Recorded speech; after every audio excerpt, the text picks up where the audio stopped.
Computer, execute 12.4p operation. Optimizing algorithm. Running encryption packet alpha 99. Oh, I don't feel so good. What is it, computer? Is it hot in here? It feels hot in here? I feel a little clammy. I should lie down or something. A computer with a virus? Surprising. What's not surprising? How much you could save by switching to Geico. Those oysters Rockefeller were a mistake. Geico. 15 minutes could save you 15% or more.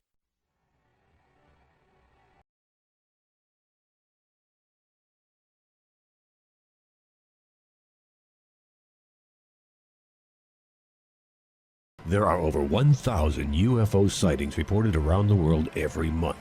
90% of these sightings can be explained, but 10% cannot. Officially and unofficially, the U.S. government has been investigating UFOs since 1947. Their top secret goal is to find out what's behind these unexplained sightings. The Pentagon classifies these as unusual.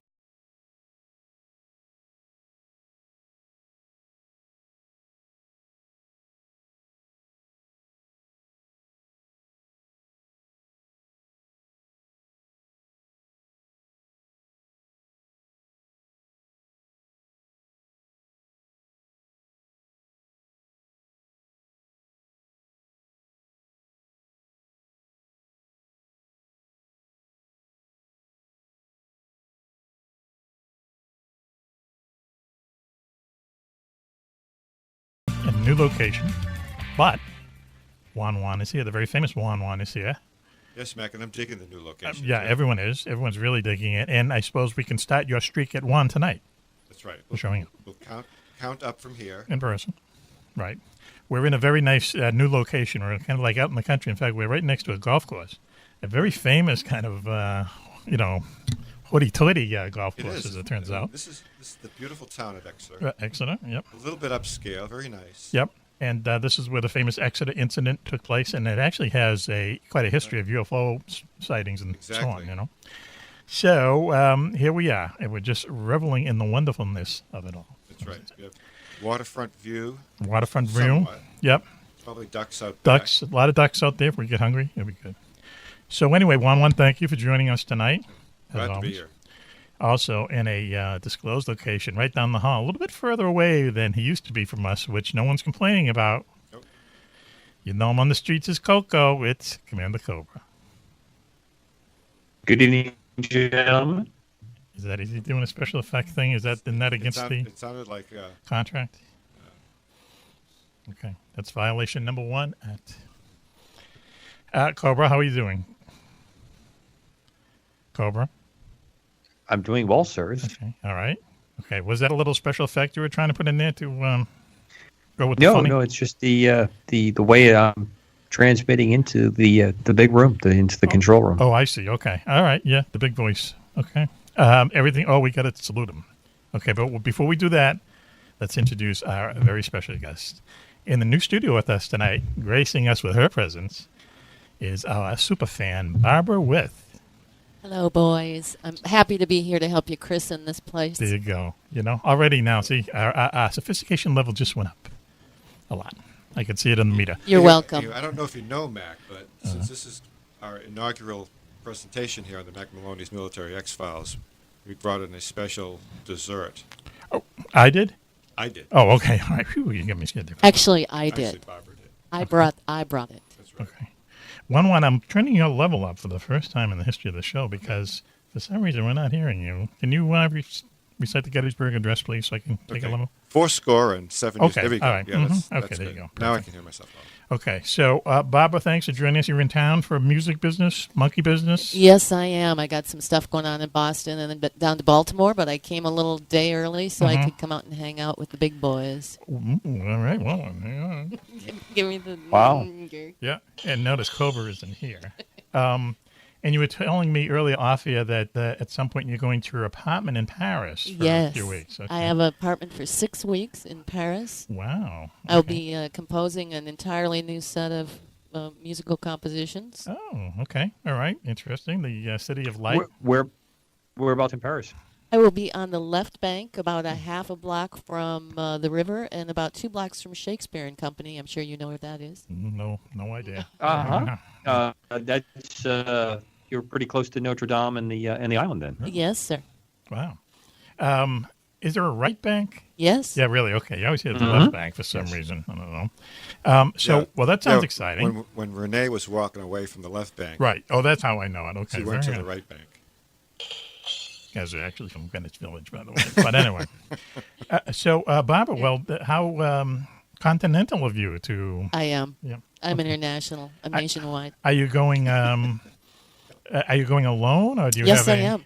Do you have a paramour over there in I town? do not. Really? Yeah. I'm going to be on my own in Paris. Wow, Juan-Juan. I'll be dropping into the jazz clubs and making Yikes. some connections with some musicians over there, and hopefully. I thought you were going to say drug dealers, but that's okay. They Well, both that's hang it. out in those places. I know that. We'll see what happens. She'll be schmoozing with all the club owners, and Right. she'll Oh, come yeah. back. I can see it. Yep. I can see We're it. going to have to pay big bucks to get her back on the show. I think you should maybe have me on while I'm in Paris. Oh, that would be great. Yeah, Yeah. right. Absolutely. I'll Skype in from. Okay. Oh, that'd be fun. Okay.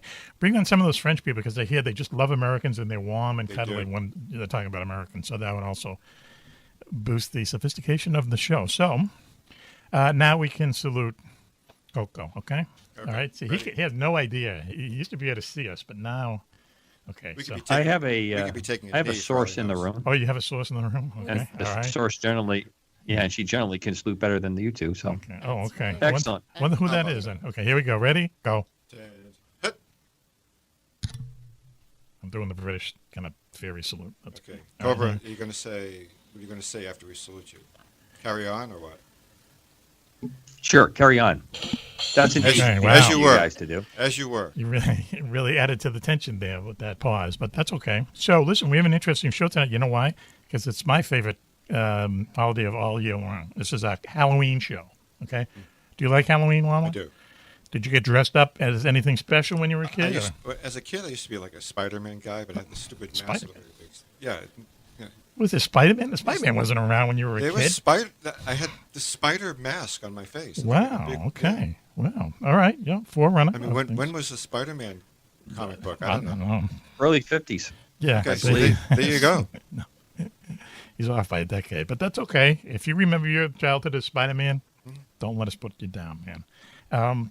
It might have been Roy Rogers too. We did a lot of Roy, okay. cowboys and Yep. Native Americans. Okay, yep. And I used to just put a sheet over my head, go around the block once, okay, Yep. and then go and like dress up as a hobo real quick and go around again. You know, we'd have just we used to plan it out for weeks. Believe Well, me. Mac, I want to say that you're correct. According to this, August 1962 was the first introduction of the fictionalized character Spider-Man. Yeah. So there may be a problem in the continuum with Yes, Juan-Juan. yeah, by about 10 years or so. I do remember Unless that. he was running around. Maybe I was dressed as a spider because I had this stupid. The mask looked like a web with a Okay. stupid, goofy spider in the middle of it. So Okay. maybe it wasn't a Well, I spider. wanna tell you it was something. goofy. Must have scared the No, hell it's out all of people. good. It's Okay. all It good. scratched the hell out of So my you were the face. original Spider-Man. I Is could've what been. you're saying? Yeah. Yeah. Okay. Good. Okay, all right. He was bit by something. Yep, there you go. All right, Cobra, with the funny already. I used to go as a lesbian biker. Oh, my God. Hang on. Now, wait a minute. Hold on. Talk about being bit. Oh. That was later on, though. Okay, Hey! running out of gas. All right, let me start out. What year would you do this? Oh, this was when I was an adult. Oh, okay. You know, as a All right. child, I did the regular witch, princess, all that. Mhm, stuff. Wow. And In 2 years of her child.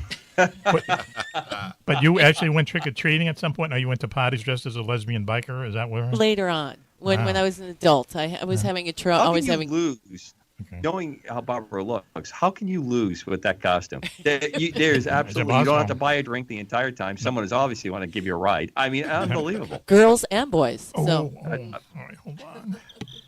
Oh no, I didn't mean the Oh crickets. my I'm sorry. goodness. I'm sorry. That just means that's what I'm going to be dreaming about. Oh, it's just getting worse. Hang on, Cobra. I might need an emergency. No, I was going to say I might need an emergency rim shop. That's just Hey, I'm not sure that FCC rules allow that. Barbara. Any chance you have any videotape or pictures of these various Halloween costumes? Barbara, I Right. apologize. This show is degenerating into something. well, that's I why didn't I'm expect. here. That's to right. try to class it up and then drag it down. Yes. It's time for the cake. It's the roller coaster of radio. Anyway, so we're going to have a number of our regular guests call in tonight and tell us their favorite ghost story, and also people who work here with us.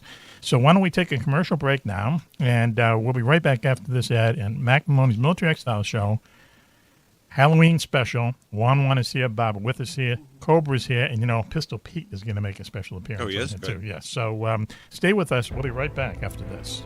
UFOs are found in Renaissance art, on ancient coins, and etched on cave walls. They are even reported in the Bible. But more surprising is when UFOs are seen the most in times of war.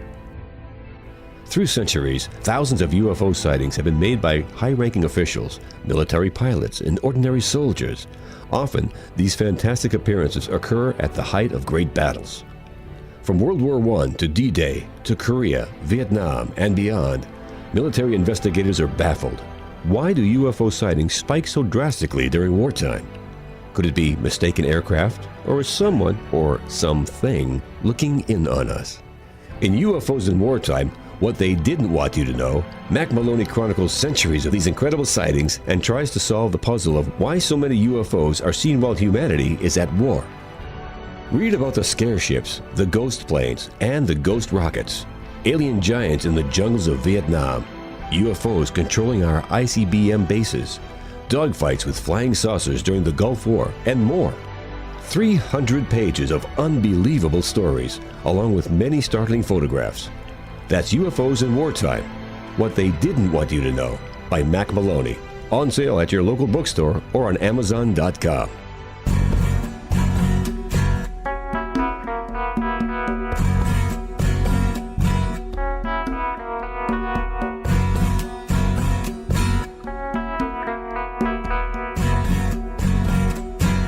Welcome back, everyone, to Mack Maloney's Military X-Files show here on the Distant Thunder Radio Network. This is Mack Maloney, and this is our special Halloween special show.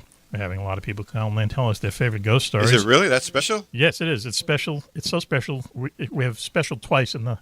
Weren't you at the meeting, Juan-Juan? Yeah. Anyway, listen, Juan, the very famous Juan-Juan is here. Yes, Halloween sir. special, and he's dressed as a normal guy, meaning he has no Tom Brady gear on. I like your ironic costume. Bravo. Do there. they have those Tom Brady face mask things? Of course they on do. A stick. Yeah. Tom Brady on a stick. Isn't that what you... With a weird smile from his butt. There's a dirty man. joke in there Oh, somewhere. God. I started it, I've but had something that served up. Oh. that's Commander Cobra there. He is in a disclosed location down the hall from us. Superfan Barbara is in the studio with us tonight.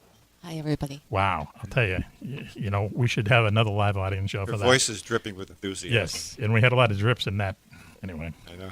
previous segment. When she spoke, there was Cool Whip coming out of my headphones. Did you see? Is that what that was? Okay. That voice you just heard, the sonorous voice you just heard, man. if that's the right word, is our good friend I Pistol think the Pete. showers are in good shape in this building. Pistol Pete is here with us to celebrate Halloween. Pistol, how you doing? Yeah, for sure. Well, one of my favorite, can you call it a holiday? Sure. Okay. Yeah. One of my favorite holidays Yep. of the year. Yeah, for sure. Yep. The Day of the Dead.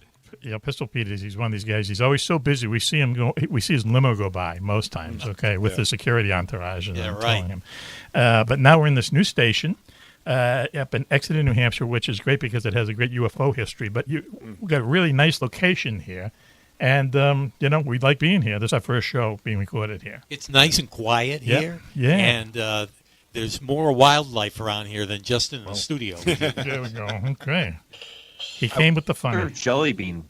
We'll get it down here. So, so thanks for, having us back, let's say, and it's good to see everybody. And we brought a cake. yes. Barbara brought a cake for you. She did. Barbara, wait. present it to him. No, that's not for me. Yes, it is. It sure is. It's congratulations for the new studio, Barbara, the new read, station. read what's on the... Yeah. Read one, if you can. Keep it clean. says MMMXF. Oh, Hello, boys. wow. Congrats on the new studio. Wow. Barb, okay. and there's 1, 2, 3, 4, 5, 6 little carrots. 6 little carrots. I don't know what that means exactly, There's but some okay. message. It's a carrot Consult the cake Urban for- Dictionary again. Wow, they are little. Jesus. But anyway. Well, there you go. I think we got bunnies running around out in the yard, too. So Okay. take the carrots for them. Pistol Pete, you literally take the cake. Well, this is awesome. Thank you, Barb. That's And wonderful. we'll all have a piece Yeah. a little bit later on. Yes, that's what A she cake, said. I Hang think that is. on. So it's a Halloween special, Pete. Do you have a ghost story, a Halloween story? Anything ever weird ever happen? Plenty of weird things have happened. I can't say that I have a specific ghost story. Ever no. see a ghost? I can't say that I have. No. Okay, right. Ever see a UFO? Undetermined. Wow. Okay. Cool. Good answer. All right. Yeah, All right. Yeah. So, but you did say that it was your favorite holiday of the year, right? Well, yeah. It's just the way that people get into the spirit and Yes. they kind of lose themselves, and it's a time when you can just anything goes. Right. On Exactly. Halloween. You know Right. what I mean?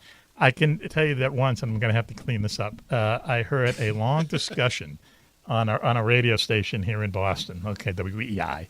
All right, and that's that. You're right. The sports station. The sports station. But they had this long discussion about how women act on Halloween. Can you, Barbara? Can you referee this maybe? Okay, they say that it's the one day. This is really going to sound bad. I'm anxious to hear this. The one day a year that that these women who would not normally do this would get dressed up as strippers and dominatrix and stuff. Lesbian bikers. Yeah, lesbian bikers. They go to parties and clubs Barbara, and stuff, and it's maybe the you best time perhaps have to a costume in the meet past someone. you would like to share with our listeners. There you go. Oh yeah. Cobra is asking if you have experience of a costume you would like to share with us. Yes. Where have you been? I see. So you're actually going to a very woman to see if maybe she'll disclose some of this research that you're Yes. speaking of. You find that women are more free spirits on Halloween. I because know I am. They're dressed up in One of costumes? my favorite was the French maid costume. Yes. Okay. Hold Then on. my girlfriends were the witches from Wicked, Oh, yes. Go ahead. and then Sorry. I was the Wicked Witch's French maid. Wow! I just saw that movie on X Hamster. Anyway, it's probably inappropriate. We don't have a sound On the effect that Spice goes- Channel. We need a sound effect that goes shwang. Yeah. All right. No, we Pete, just need bring you in to the say funny. there. Stand there, Pete, and say it. Dude, that was actually quite good, Pete. Yeah, okay. We'll just tape that. Right. We'll tape it, and that'll be part of the effects package later on. So, Pete, as a little kid, I'm assuming you went trick or treating, right? Yes. Yeah. We had quite a Were gang. you, were you of kids. Spider-Man too? Yeah. And chance you were Spider-Man. Yeah. Well, Spider-Man wasn't hip back then. There you go. See, You know. Juan-Juan was the first Spider-Man, as it It turns was out. simple costumes. Yes. We were monsters Yes. and Dracula and Ghosts. Cowboys and Indians. Yeah, ghosts and cowboys and spaceman. Right. Yeah. Yeah. Now it's hookers. Oh, how things French changed, maid right? outfits. French maids. French Wow. maid. Okay, that's progress. Progress, baby. So, It's interesting because I believe Barbara has some travel plans that's going to take her to France. Isn't that interesting? The intersection of I all had these put little two things. and two together. okay. Yeah, kind of. So, have you ever? I mean, you must have done Halloween specials Excuse before. me, I'm Peter. digging the boots. Okay. Yeah. Wow. Leather boots. Wow. Leather Barb- boots. Juan-Juan, and he's got leather boots on tonight? Yes, he does, as it turns out. Pete, have you ever done Halloween radio specials? We Or is did. this a bad idea? No. For Okay. years we did the War of the Worlds. Oh, Know, yes. with Orson Welles, which Yep. is a classic. Yep. Yeah, I wonder if people know about that. I mean, it happened in 1938, I think. Orson Welles, on his way to becoming a big star, put a radio show on, basically doing H.G. Wells' War of the Worlds, but translated to New Jersey or something. Yeah. People heard the play thinking it was news, and there was a panic. And Yeah, people there thought the was. Martians had landed in New Jersey. And I think 6 or 7 people were killed and stuff like that. I mean, it was big. It was like crazy. It was crazy. People believed it, even though weren't they saying like right along, this is a play, this is a fiction. They kept coming in and reminding people, hey, this isn't the news, because a lot of it was news broadcasts. That's the thing. Well, and that's when they did real production. And not to take anything away from this show, Oh, by yeah, the way. okay. You have production. There you See, go. ahead. There Production it is. values, baby. It's unreal production. Yes. But they produced this. It was just so believable. Right. And that's when they would all gather in a studio live and do stuff, and they'd have people doing the sound effects and Sure, you playing the know, organ. Yeah. Here comes a horse. You know, yeah. But I've heard it, and when you listen to it, it is kind of compelling in a way, knowing what happened. You Yeah, know? it's a great story. Yeah. Yeah, War of the Worlds. Wow. Yeah, and that happened on Halloween night, right? 1938. To make it even worse, more scary. Right. But we have at some of our radio stations played that on Halloween night. Right. Is that like, this would be too show busy, is that like public domain now, something like that? Did you have to pay Orson Welles' family to? If they don't catch us. They don't get, there you go. All right. I like his style. That is the business model you want. Orson Welles is, we used to talk in college about, he was the only guy who started at the top and worked his way to the bottom. You know what I mean? Because he became a big star after this. This was really good for him publicity-wise. Yeah, right? yeah. And seems to me that when he did this, though, he was a lot lighter. Oh, yeah. He became a big guy. Real big guy. Huge. But he was, I remember there was a press conference afterwards. And he's like this kind of mea culpa. Oh, we really didn't know that we were going to, and you can just see him just loving it because he's on the map. And then he did Citizen Kane like a couple of years later, and he wound up doing wine commercials, wine that comes in a box. But who knows, right? I mean, he did. Yeah. He also did start the revolution without me in the '70s. So yeah, okay, yeah, he was in Catch-22. He was funny, but as I say, it doesn't, especially in Hollywood, I guess he made some enemies and. I'm a one-trick pony, literally. I show up at kids' parties and act cute. That's pretty much it. So excuse me for being bitter. When Geico says not only could we save you money on car insurance, but we do more. Like give you 24/7 access online, over the phone, or even via our award-winning mobile app. Well, ooh la la, aren't they multi-talented?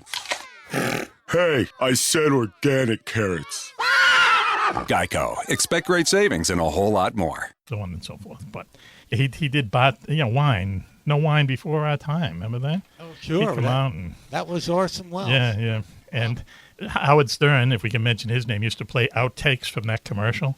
And he's like going nuts. He's firing people and everything. Right. Classic. Classic. So, so War of the Worlds. Okay, cool. And no other strange things happened on Halloween? Just another day in the radio biz for you? Yeah, pretty much. I mean, we just play the Monster Mash about 12 times. Okay, yeah, right. All right. Well, how many other? Is that the only Halloween song? Really? There's a million Christmas songs. There's what was it? Dinner with Drac or something. Okay, like that.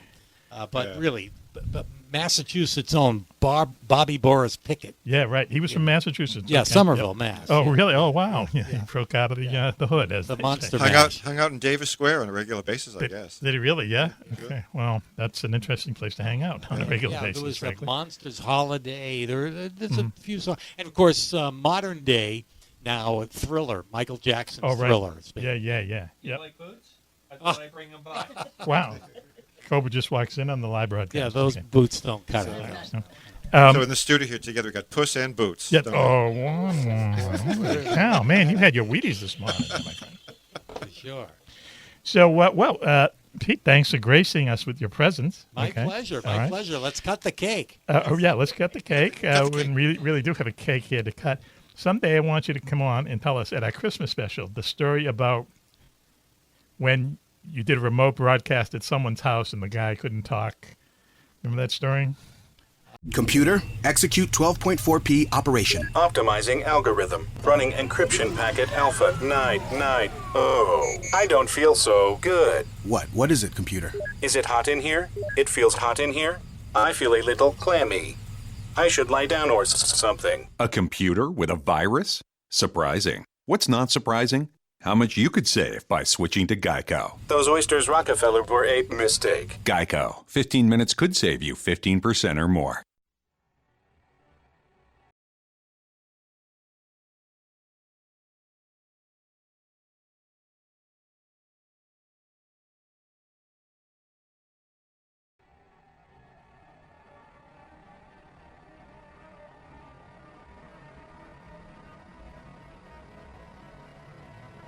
There are over 1,000 UFO sightings reported around the world every month. 90% of these sightings can be explained, but 10% cannot. Officially and unofficially, the U.S. government has been investigating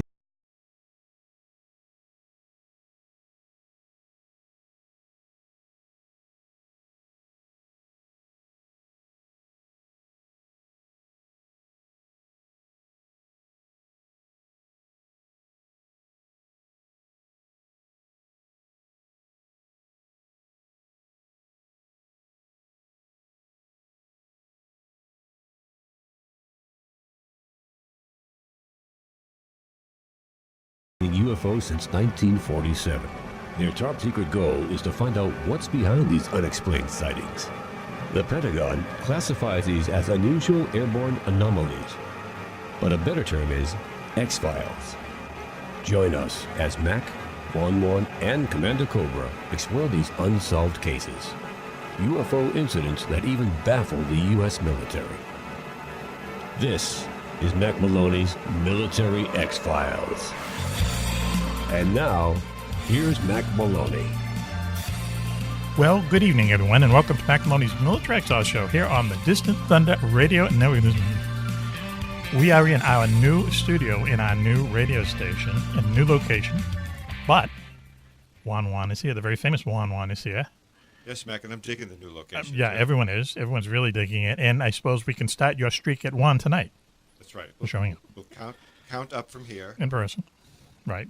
We're in a very nice new location. We're kind of like out in the country. In fact, we're right next to a golf course. A very famous kind of, hoity-toity golf course, as it turns out. This is the beautiful town of Exeter. Exeter, yep. A little bit upscale, very nice. Yep. And this is where the famous Exeter incident took place, and it actually has quite a history of UFO sightings and so on, you know. So here we are, and we're just reveling in the wonderful night. No Tom Brady gear? No Tom Brady gear. Yeah. Why? What's the matter? What's going on? Tell us. Nothing. You can tell us. No? Where's my hat? Have you broken up or? Nope. No? Okay. He's deep into his book. He does have his TB12 hat. I've got the TB12 hat and the 5 Super Bowl hat. The world is, saved. With the incorrect Roman numerals to represent. Right. Also, that lovely voice that you just heard came from our lovely superfan, Barbara who's joining us tonight. I love you guys. See? That's the effect we have on people. Juan-Juan? I know. She's awesome, and she's graced our studio once again. Yes, and this is our new studio. This is our first show from our new digs, WXEX, I think is the name of the call letters here. Isn't that what it is? Yeah. XEX right. or something? That's correct. XEX. Sounds filthy. XEX. Yeah, I like it. And it's 92.1 and 97.1. And when they do a liner, it almost sounds like something else, but it's WXEX. See, that's some genius thought. WXEX. What does it sound like? Yeah. You know what it sounds like. It sounds like let's have sex. It's W.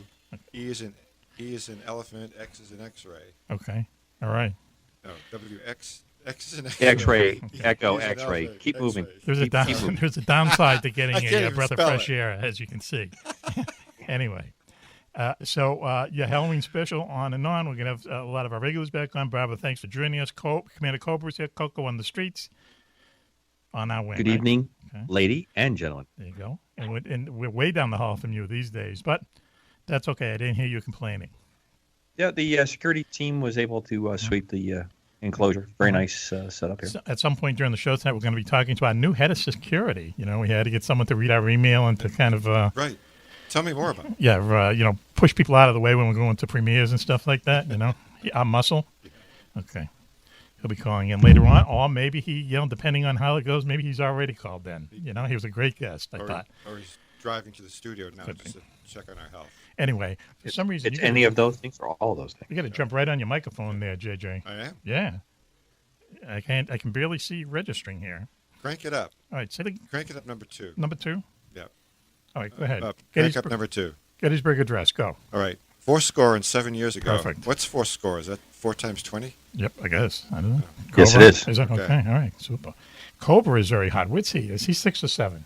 He's on comp. I'm more like a 2 or 3, but that's He's on comp. All the Skypes are on comp. Right here? Okay, let me just take him down a little bit, if you don't mind, Cobra. You take me down every show, man. Perfect. It's part of the way we do this. Oh, really? Okay. All right. You got the memo. Good. So, anyway, in this cavalcade of guests calling in tonight, Cobra, who has our next guest? Sir. Well, in my best NPR voice, I'd like to say that waiting in our green room, leader of the partisan clown nation, Dribbles, the clown. All right, Dribbles. We got class for Dribbles. We love Dribbles. Hey, thanks, guys. It's been a long time. Yes, it has. Are you in costume hello tonight? There, Barbara. Hi, Dribbles. Wow. Oh, just hello there. there. Dribbles. Already the connection has been established. Okay. Amazing. Here's the thing. Someone just asked me, are you in costume? You'd never come out of costume, as I understand. Well, I am always in costume. Okay. Dribbles, what do you dress Especially- up for Halloween? A human? Me? Yes. Yeah, I'm a human. Just I've a taken regular all my guy? clown stuff off to stop Okay. scaring people, and I'm just walking around like a regular person. You know, No, I- of course I'm a clown. I can see him What do you walking around think? in the same old dirty, ripped clown outfit. Like he never changes the clown outfit. That's how I see you. Am I right or wrong? Well, when the check comes in, I promise I'll get. A new outfit? Okay. Oh, thanks. So, Dribbles, do you have some kind of ghost story you can share with us tonight? I do actually have one I can share with you. Okay. But the question is, will you be able to handle it? I don't know. I don't really see any problem. Barbara, do you see a problem? I will. Okay. Barbara will handle it for all of Okay, us. we're all How's that? set here. Okay, here we go. Once again, All right. secret word in there somehow. Okay. All right. This is great for Or a radio there, secret Dribbles. Hopefully, it's not one you've heard before. Okay. I was told by the boss that there needs to be a clown in here, and sooner or later, there will be. Okay. Whatever you say. Go ahead, please, with the ghost story. All right, so here we go. All right. Emily's parents were going out for the night. Okay. Although she was young, just 12, she thought she was too old for a babysitter. She begs to be allowed to stay home, even though her parents will be out very late. She promises time to call her parents on her cell phone just before she settles down for the night to tell them she's okay. She's also going to tell them not to wake her when they come home because she'll see them in the morning. She hangs out downstairs. She eats snacks. She watches TV with her trusty Labrador Rusty. She's been getting ready for bed, so she calls her folks. Now, it's been raining softly for a while, but it starts getting heavy, working itself into thunder and lightning. Ba-boom! You like that? By the way, the ba-boom? Go ahead. It was very nice. All right. That was, Yes. that was Thumbs up on that. that was enough to send Rusty running upstairs. Okay. And enough to knock the power out. Not exactly Rin Tin Tin he No. was, I guess. Right? You go up there to hide? Well, Rusty. if you'd only let me continue. Okay, go ahead, please. All right, so Emily was not afraid of the thunder and lightning. She went to the drawer of the buffet and got out a fleshlight. Can't believe I said fleshlight. what? All right, You anyway. said fleshlight. We were going to Yeah, let it go, but now we can't. There's Oh, so many no. good words. Fleshlight. It is fleshlight. All right. So Okay, go ahead. she goes upstairs, okay? And what happens next? Did she She take gets- the fleshlight into the bathroom? Stop it. Reach- Stop she it. reaches down to reassure Rusty, and she feels his warm breath on her hand and his warm tongue. So What he I knows see she's this as okay. evidence in He a knows future trial, that right? she's okay. Go ahead. So everything's fine. Everything's fine there. Shut up, you guys. As I continue. Please. All right, Emily's almost asleep when she starts to hear dripping noises. Drip, drip, drip. Wow. She gets up to see if it's raining outside, but the star and the moon are now shining brightly, so the rain has stopped. She returns to her bed. She closes. Hears the dripping noise again. Drip, Drip, drip, drip, drip. drip. All right. So her hand's still hanging down, and she takes comfort knowing that Rusty's under the bed, licking her hand. So she's all set with that. But she's got to know, drip, drip, drip. Drip. What is this noise? So she goes and turns on the flashlight and Okay. goes down the hall to find out where the sound's coming from. Yes. First place she goes is the bathroom. All Yes. right? Yes. She checks in but the faucet is not dripping. So the flashlight then hits the shower curtain, which casts a large shadow on the wall, and she pulls it slowly aside, but still no drip, Okay. which seems even louder. All right, she goes down the stairs, and for a moment, the flashlight goes out, and she hears a scream. And then she realizes she accidentally stepped on the cat, Okay. whose scampers off. Okay. Can I just interrupt you for a All second? Does this seem Yeah. like it's been going on for about 2 hours? You know what I mean? No, it won't. I'm getting Okay. there. All right. Go ahead, please. It's All riveting. right? It's Yes. riveting. All I right, am. it is. Yes. So Okay. Go ahead. there's supposed to be suspense here. That's supposed to All be right, being the so- key word. Go ahead. All right, there's no drip in the kitchen sink downstairs or in the bathroom downstairs, and yet the drip sounds louder. So she starts to go back upstairs, and then she turns and looks at the basement. You know, maybe with all the rain, there's a leak somewhere down there. Okay. She'd rather not go into the dark basement, but the sound is so loud, and she has to know what it is. She grasps the flashlight, turning it to make sure it won't go short again, and then goes down the creaking stairs. Okay. She notes the dank smell, the boxes, and the old burler that her mom has told her dad to replace. You like burler, by the way? She checks the small window that's high up on the wall, Yes. but there's no drip. Yes. All right, she gets back to the first floor and she listens. The house has grown completely quiet. She goes up the stairs and down the hall to her bedroom. She reaches down, and once again, it's a reassuring warm breath and lick of Rusty the dog. Yes. So, but then as she dozes off, the drip starts again. It's loud this time, really loud, like it's all around her. Yes. And she realizes that it's somewhere in the room. She Okay. goes to the windows. There's nothing. But when she looks straight ahead, she sees her closet, and she realizes that this is where the noise is coming from. She suddenly feels all cold, and she has an uneasy feeling, but she knows She's not the only one. she has to open that door. She closes her eyes for a moment, ignoring Mack Maloney, and then finds the courage to reach out and open the door. She shines her flashlight inside it, and she screams. She looks up, and there hangs Rusty, slowly dripping blood. Oh, no. Come on. And then she screams even more when she sees the note that says, "Clowns lick 2." Could you say that again, please? What did the note say? Clowns lick 2. Oh God! What is the matter with you? It's not me, boys. It's the ghost story. Okay, all right. Now I am sorry. I'm sorry that I had to hurt Rusty, and I think you guys were more upset Should we for give him- Rusty Yes, than we- Emily Yes, the of course we girl. were, but, I'm you just know- saying. Wow. Yeah. Everybody loves I'm the dog. exhausted. Yes, yeah, right. Exhausted is the word, and I don't think I'll have any trouble sleeping tonight. It's supposed to go the other way. Dribbles, thank you for joining Yes. us. Okay, All right. and I also wanted. Can I add something? sure, why not? Clowns lick 2, but usually it's extra. All right. Now you can say whatever you were going to say. Is he saying clowns lick too? Oh my God. Okay. All right. Yeah, but usually it's extra. Okay. Yeah, it's All right. extra. Okay. You know, I really think it's time for an intervention here, Dribbles. But where are you out in Vegas? Or are you back in Long Island? Where are you? Oh, You know where I'm you back. I'm back on Long Island. All You know, I right. wanted to go somewhere where I could get actual pizza and actual corned beef and Oh, yeah. bagels. Oh God! that we man. understand. We got. Oh, so, I love that stuff. anyway, well, thanks for joining us tonight, and stay in touch. Okay.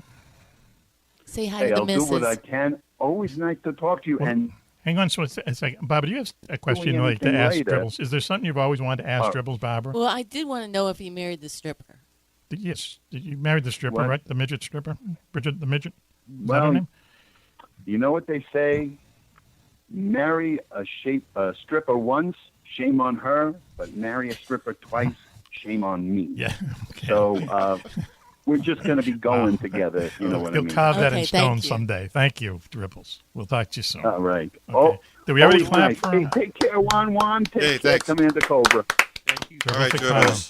Back in Long Have, Island. All have right, some bye. corned beef on me, all right? Yes. We'll love some of that right All now. right, take care. Munchy food. Goodbye. Bye. Good night. Dribbles. Well, there you go. Dribbles Make tells sure the lawyers are alerted. So that It goes we can through- hear about yes, PETA yes. and Yeah, please get them on Humane the- Society. Please get them on the phone now. We might as well take care of this stuff now.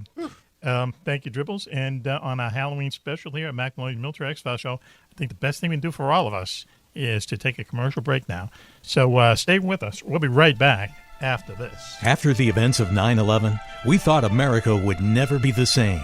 Our homeland was attacked. our fellow Americans killed by terrorists, it seemed like all hope was lost. Until a special group of patriots came together and defied the Pentagon and vowed to take revenge, but in their own way. They took the battle to the terrorists' doorstep, turning the tables on the murderers, fighting with no rules, taking no prisoners, until they became terrorists themselves. This is the story of the Superhawks, soldiers so secret even the president didn't know they existed. Their mission was to kill bin Laden, but they wound up saving the world. Superhawks, a new series for Kindles and Nooks by Mack Maloney, available on Amazon.com.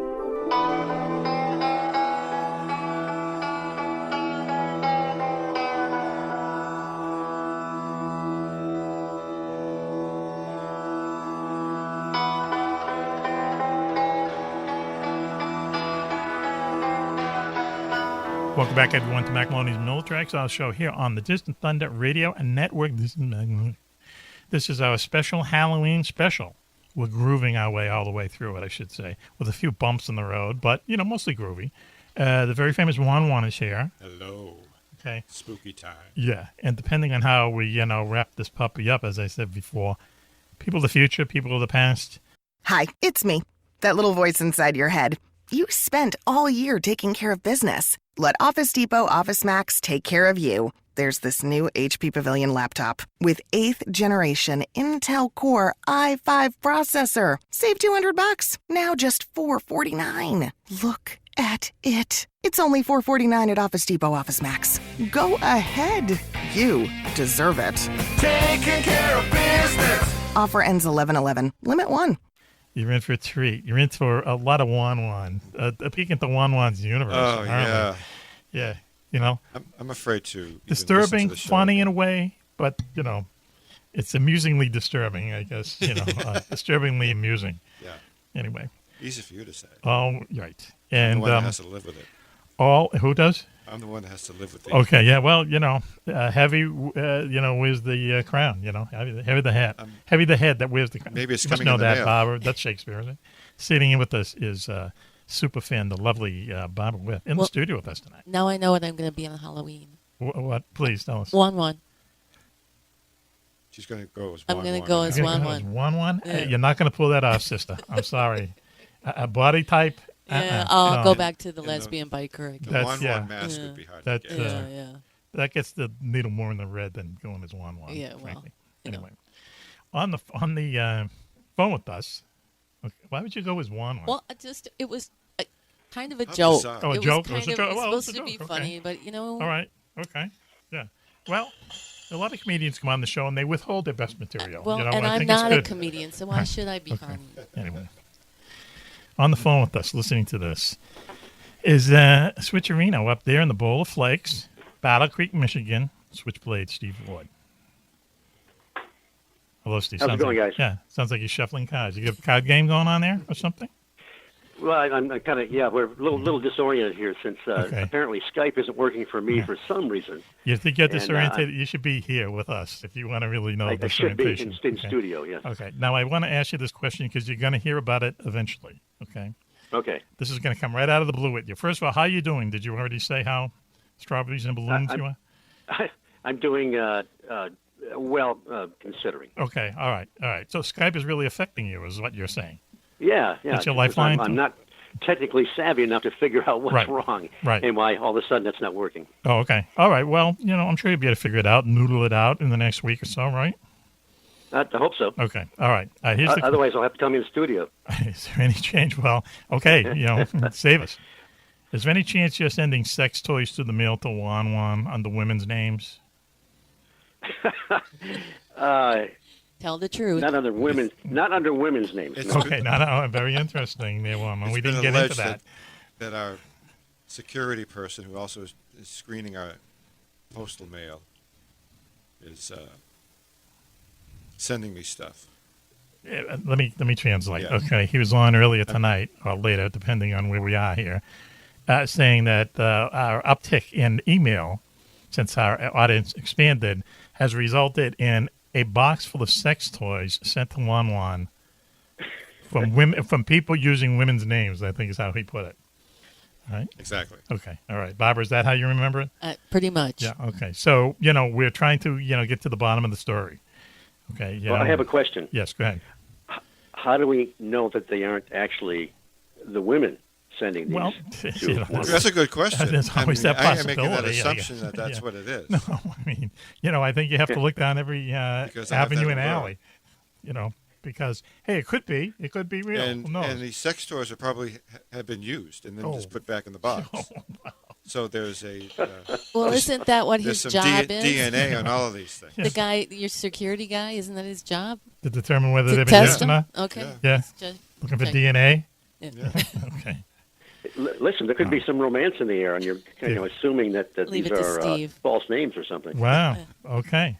See, I wanted to start that UFO dating club. Remember that idea a long time ago? Right. And you guys poo-pooed me. Yeah. I don't think I poo-pooed you. Oh, you I think, poo-pooed. no, I don't know. I think it sounds like a good I can't remember that. Can't remember Good saying idea. A2 No. Juan-Juan. I say that a lot lately. UFO dating. Yeah. It's getting a little, It's leading edge. I was reading about Chevy Chase the other day, okay? When Bob was leaving us, did we insult you? Okay. He took so much, and this is out in the, the press. Yeah. He took so much cocaine that he developed severe reactions, 2 severe reactions, okay? Intense paranoia and intense megalomania. How does that work? I don't know. Switcherino, you have this is a special Halloween special. You have a ghost story to tell us, a UFO-related ghost story? Well, yes. This is about the Grinning Man, and I'm not real sure if he's a ghost, a ghoul, or an ET. Okay, so nice. So stay tuned here. You ready? Oh, yeah, we're ready. Oh, okay. All right. Now, this is October 11th, 1966. It starts out with a kind of a classic UFO sighting. A policeman and his wife watch an object. It's about as big as a car, extremely bright, kind of a classic UFO sighting. It comes close to hitting a 550-foot television tower just outside of Pompton Lakes, New Jersey. Okay? They watch this mysterious object disappear behind the distant hills. The UFO, again, that same UFO was spotted on the other side of the hills by another police officer, Sergeant Benjamin Thompson, about 9:45 p.m. It moves across the Wanacue Reservoir. Now, that was a hot spot for a while. There were a lot of sightings over a period of time in the 60s in that area. Now, this may not be connected with what follows. It's on the same night, about 40 miles away, south of this area, Elizabethtown, actually. 2 young boys had a truly bizarre experience. James Inchitis and Martin Munon were walking along 4th Street and New Jersey Street. This is in Elizabethtown. This is right near the New Jersey Turnpike. Okay, there's this part of the turnpike is it's elevated, and there's a real high fence there so that nobody can get in there. Okay. That's scary in itself. Now, what's that? That's scary in itself, being near the New Jersey Turnpike. Okay. It's just and a little it's very well lit. Highway. Okay. Go ahead, please. Okay. Now, they see this strange-looking man, I guess, for lack of a better term, standing behind the fence. They say it's the strangest man they've ever seen. He's well over 6 feet tall, very, very broad shoulders. He's wearing some kind of a greenish coverall, but it's reflective. It reflects from the lights that are surrounding it. Now, this guy is very, very strange looking. He's got.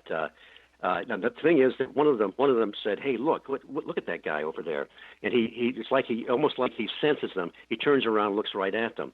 He's got these very small, beady eyes, which are kind of far apart. He doesn't really look. I mean, he looks human, but there's just something wrong about him. And one of the boys said he was grinning a big old grin. It's very, very strange. Now, let's see. He was described as having kind of a dark complexion, and the kids were kind of unable to describe some of his features. They weren't really aware of his ears. He was bald. very strange-looking character. John Keel and a couple researchers came down shortly after. They separated the kids and asked them, to tell their story, and they didn't contradict each other. They both seemed to have seen something really, really bizarre. Anyway, they'd heard that there was some, I guess there was some vandalism or something in the area, and they just ran home.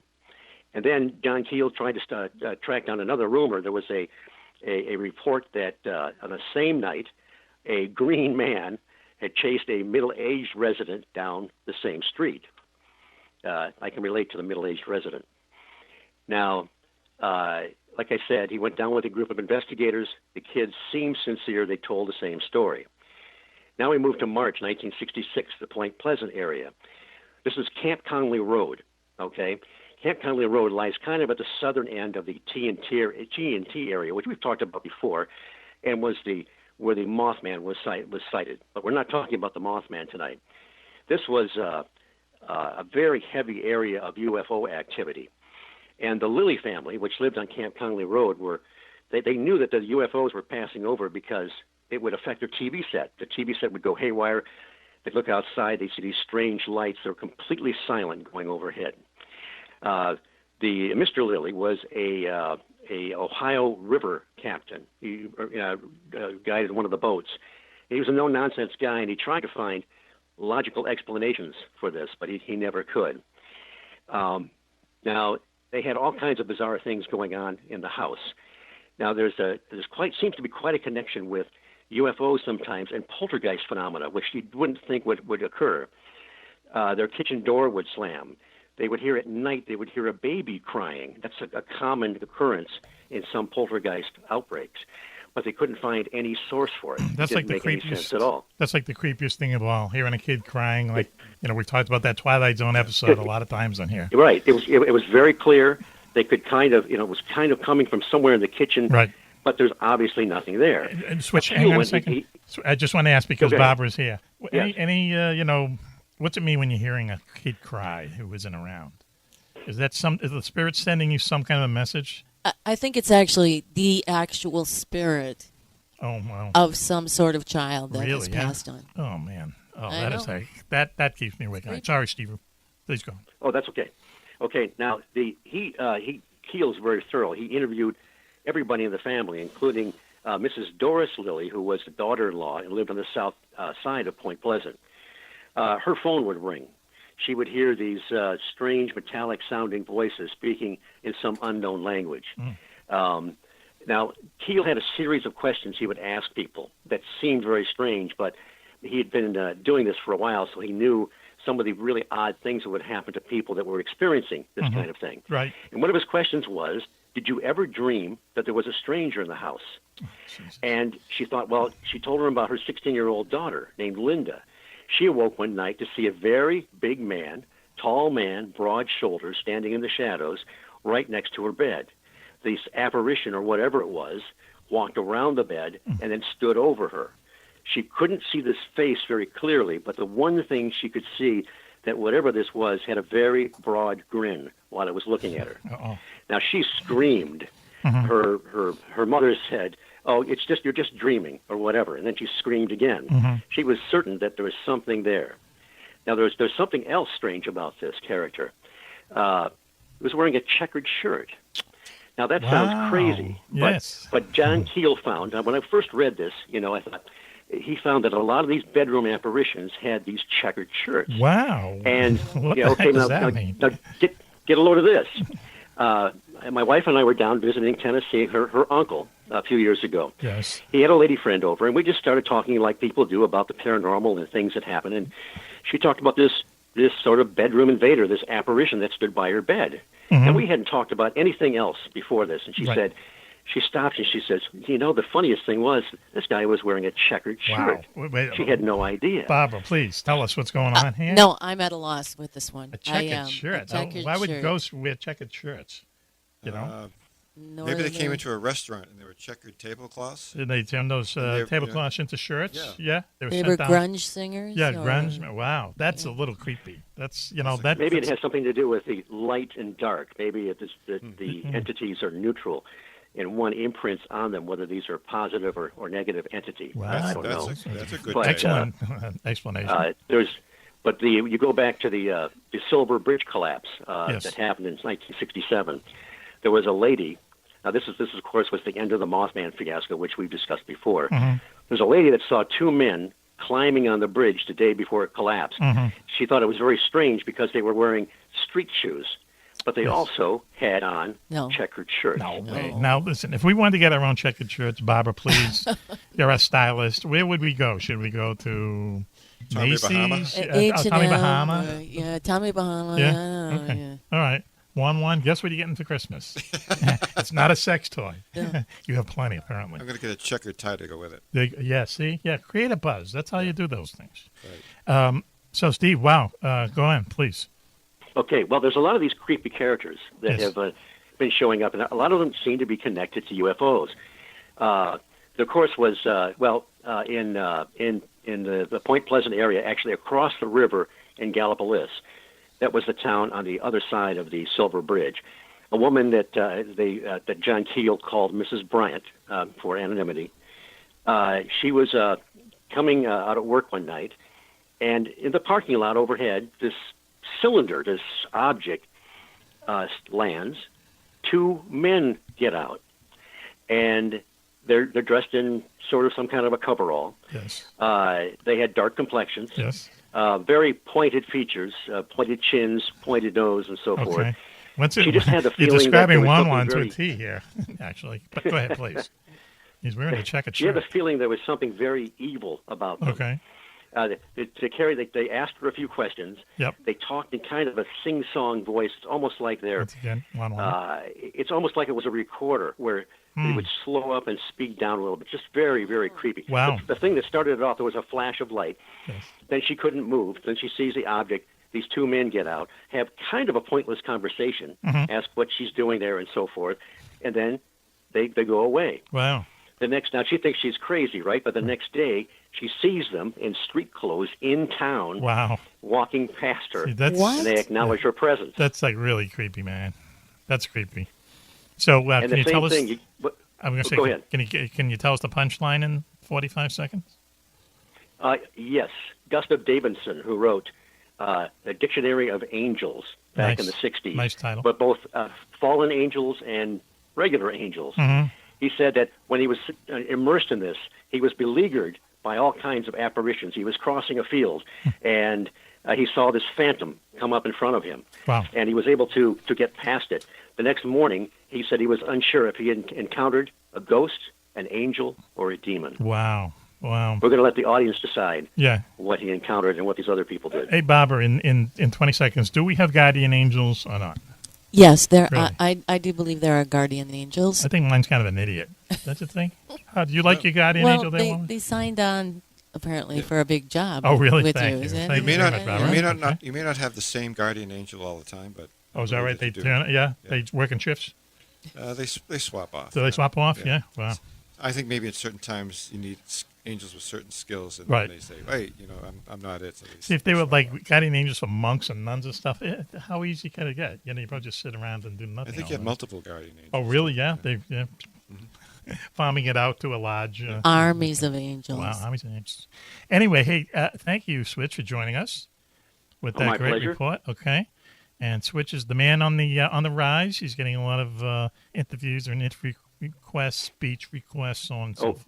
Okay. By the way, Mac. Yes. In 2 weeks, I'm going to a MUFON symposium Yes. in Pennsylvania. David Paulides, missing 411, is going to be there. Oh, cool. Nick Pope Yep. and Travis Walton. Wow. Oh, really? Yeah. We had Travis. Were you listening to that show there, Barbara? When we had Travis Walton admit that his celebrity status within the UFO community gets some chicks. Remember that? Yeah, that's right. He was calling us from a Well, Italian of restaurant. course. Yeah, of course. Yeah. Really? Yeah. Okay. UFO. It's almost like a dating service. It's a hit with chicks. See, I'll tell you. We should have started that dating show. Anyway, Switcherino, thanks for joining us. And we'll talk All to you right. next week, okay? Sounds Let's good. get Switch Thanks, it. Mac. Switch. Thanks, guys. Great one. That's the creepiest of them. All right. See you next week. Thank Thanks you. again. See you, Switch. Good night. On our special Halloween special. So we're going to take a commercial break now, and we'll be right back after this. You're listening to Mack Maloney's Military X-Files. We're here on the Distant Thunder Radio Network. Please stay with us. America has lost World War III. terrorists control the countryside. Air pirates rule our skies. The United States is no more. But just when it seems like freedom is a thing of the past, a new hero emerges from the ashes. A true American who stands up for what's right. A fighter pilot who can defeat any foe, anytime, anywhere. He is the Wingman.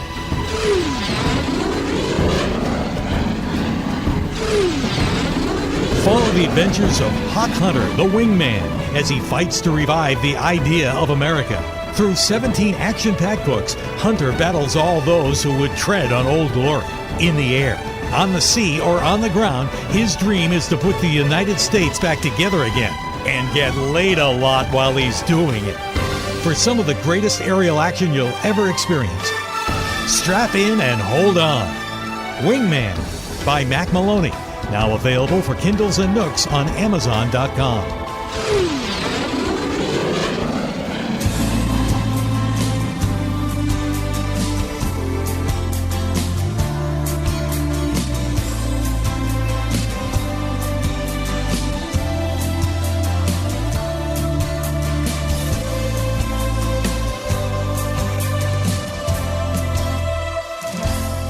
Welcome back, everyone, to Mack Maloney's Military Exile Show here on the Distant Thunder Radio Network. This is Mack Maloney.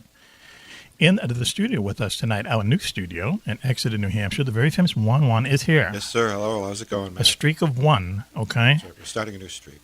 He has dressed down tonight, not in the full Brady regalia, but you do have the hat, right? I have the hat. No Brady pajamas. No Brady pajamas, no cape. No jersey. Right. Okay. I'm not walking around with the TB12. Why? What's the matter? Is the shine gone? Is the no, it's love just, gone? I'm giving it a break. Really? Yeah. You had to take a break. I'm getting a lot of flack from the Brady haters.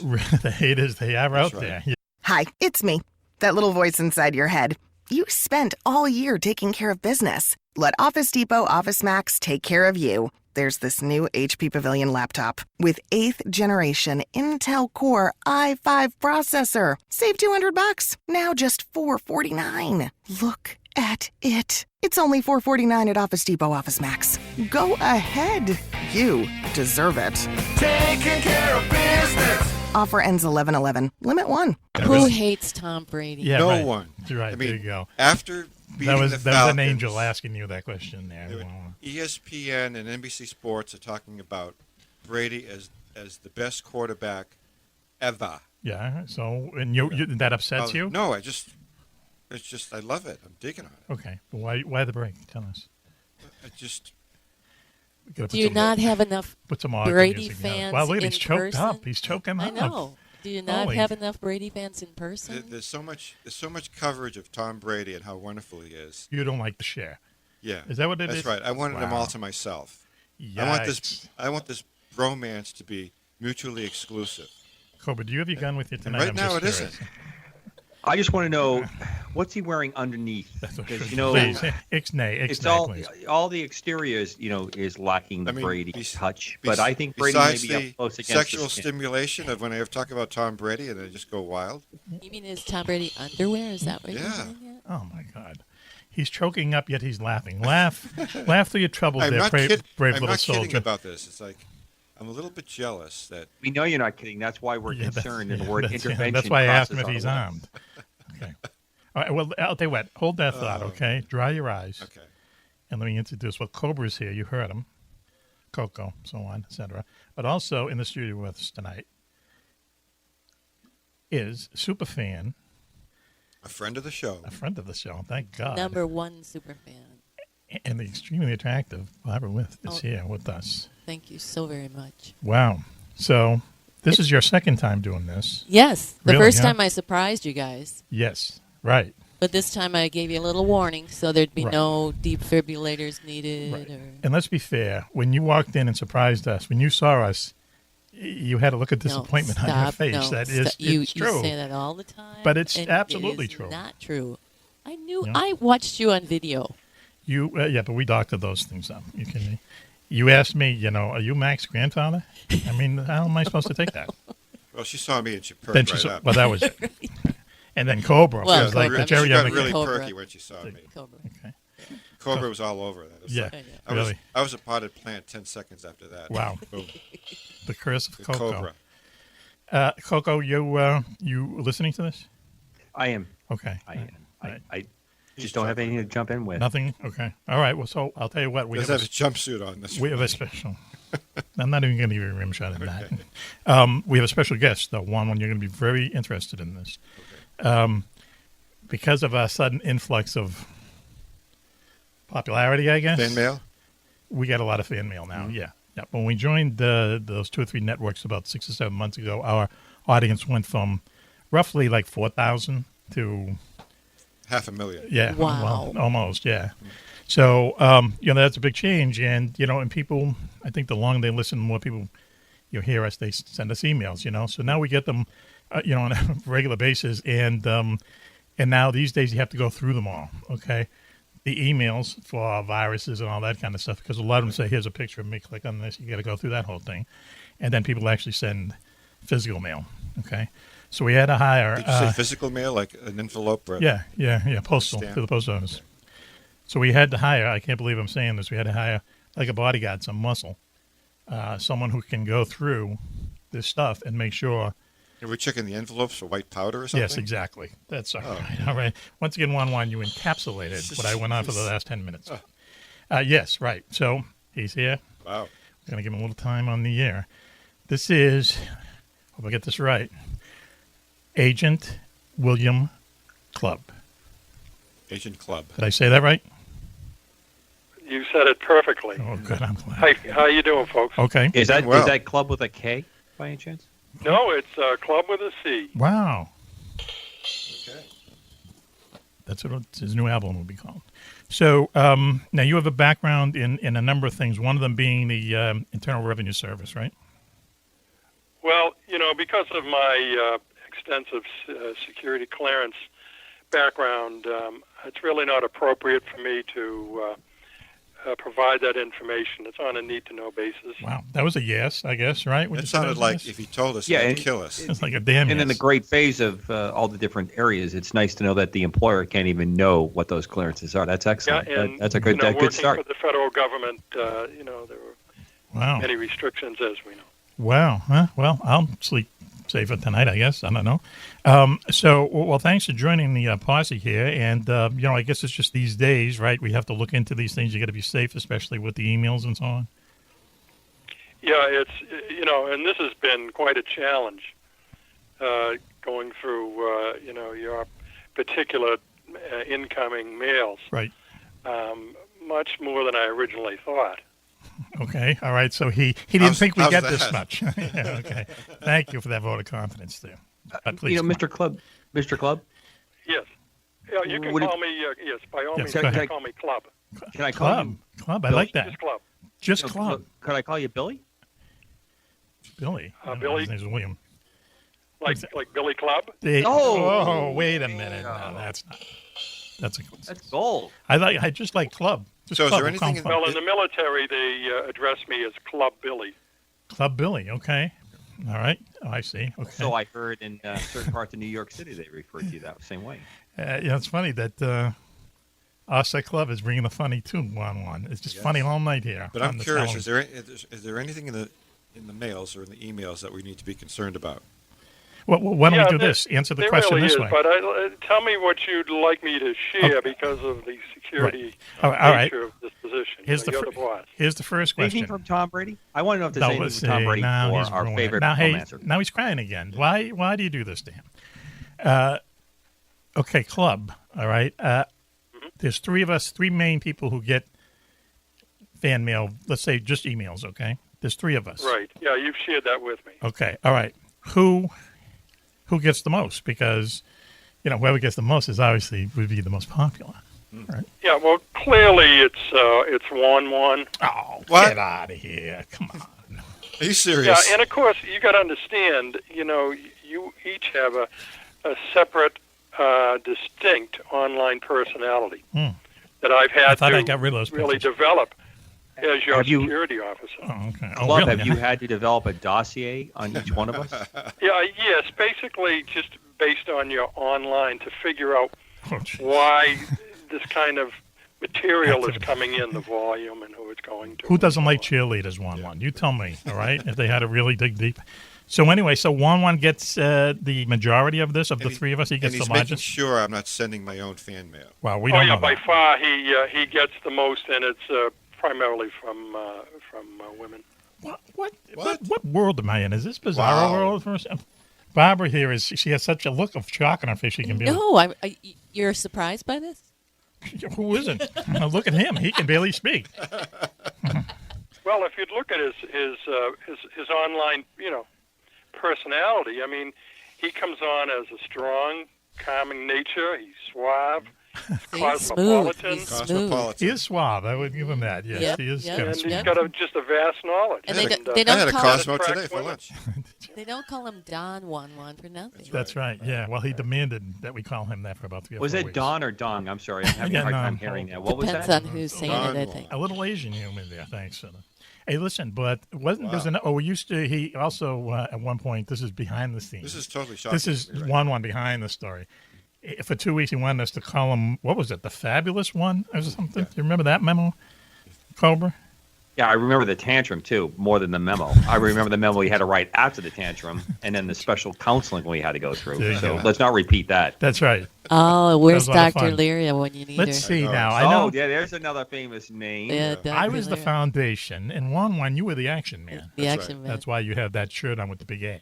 Okay, exactly. And the And Cobra was the feelings guy. Feelings. However, it Coco. was I'm discovered that I sensitive. also have Please. feelings. I'm sorry. Sensitivity. Sensitive, that's right. Yeah, he was all Mr. Sensitive, right? Well, hey, it's funny how the cards fall sometimes, But anyway, Club. Tell me more. Yeah, so tell us more. Do you have to read these emails? What do they say? Oh yeah, well, I must tell you, the type of email that Juan-Juan gets is quite different from what you and Cobra get normally. You guys are more on the professional side, and so it's a bit different. But the kind of things that Juan-Juan gets, some of them have a concerning sexual overtone. Oh wow! Holy cow! Is that what they call it? Okay. Yikes, huh?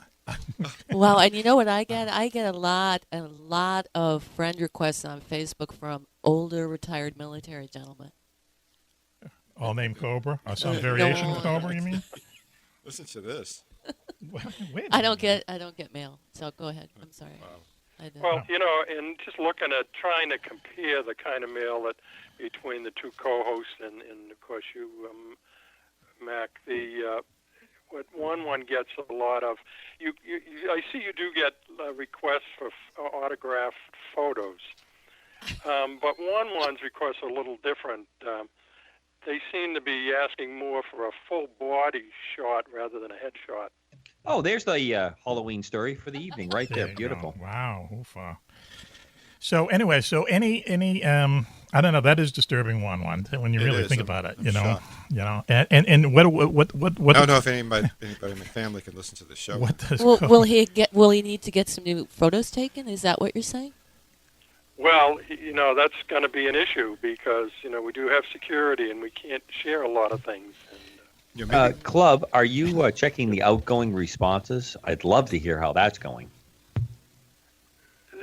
No. Right now, I'm concerned with the inbox, you might say. Wow! Holy cow! Where have I heard that Incoming. before? The inbox. Okay, so what kind of email do Cobra and I get?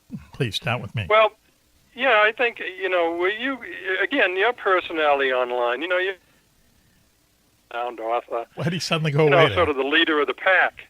So you get a lot of inquiries, particularly about your writings. The Wingman.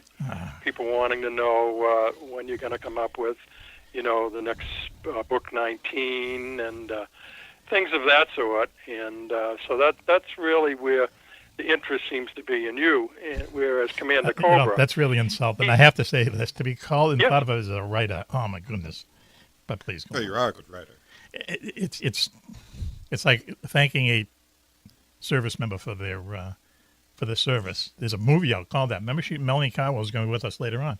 She says that military people really don't like that. They say, Well, don't shoot the messenger here. Yeah. Okay. Sorry. Yeah. Sorry, the club. Okay. Yeah. And then what does Cobra get? Like poetry and stuff? Yeah. Well, again, he He's comes poetry on, in motion. A That's for secretive technical, tough guy. He's sort of the man's man, so he gets a lot of male correspondence. I bet. asking All male. Oh, okay, yeah. military related. All male channel. They want to be him, is what it is, right? Well, possibly, but so there's a lot of that. So clearly, as you can see, there's a big difference between Juan-Juan's following his groupies, you might say. I'll have to tell you, the Cobra is all man. That's for sure. I've got an undercrush on Cobra. An undercrush, okay. I got a major crush on Brady, but I got like an undercrush on Cobra. I fear we're going to need Dr. Lyra very soon. Very soon. Is she on speed dial? Okay, this is really getting out of control here. Okay, especially calling me a writer. If we go out there and No, do shows author. in You're a public, renowned author. That's what they call you. I mean, that's what you're known as. Yeah, but anyway. when we go out there in the public and do shows out there in the streets, is my agent calling me right now saying, "What are you doing?" Everybody will get it. Why Cobra is Cobra and Juan-Juan is Juan-Juan, and right. Mack is the author, scribe. Well, he's got that look too. Who does? You do. Oh, you really? Yeah. Yeah, what do you think? I roll out of bed looking like this No, every you day? got This that- takes about an hour or so. He's got that Steinbeck kind of look. Steinbeck, dare you? Can I reach you from here? Smack you. I've never read a John Steinbeck book. Never read Hemingway. Never read any of them. Too long, too boring, right, Barbara? Yeah. I mean, it really is. It's kind of like, The Emperor Has No Clothes. Oh, this is a great book. Therefore, you have to read it. It's not like Wings Over America. That's Battle for America, but that's okay. Whichever one. Wings Over America was a live album by that's Paul right. McCartney. Paul McCartney, yeah. There you go. Battle for America. Yeah. Which is not like, so you were correct when you said that. So he is now good. worth $1.2 billion, Paul McCartney. Is he really? Yep. And they made... Yeah, and if he didn't have that bad second marriage, he'd be worth about, Yeah, right, yeah. Why did he marry billion? her? That was like... And Gold digger all the way. I didn't trust that one. Apple Records, right, which they started, which then went bankrupt and had like $1 in the bank or something, and then has, just gone crazy. They make $75,000 a day in profit because of them in that office. Imagine that. 75 G's every day, day after day. I miss the So, boat. so they're not making it from the Badfinger contract, huh?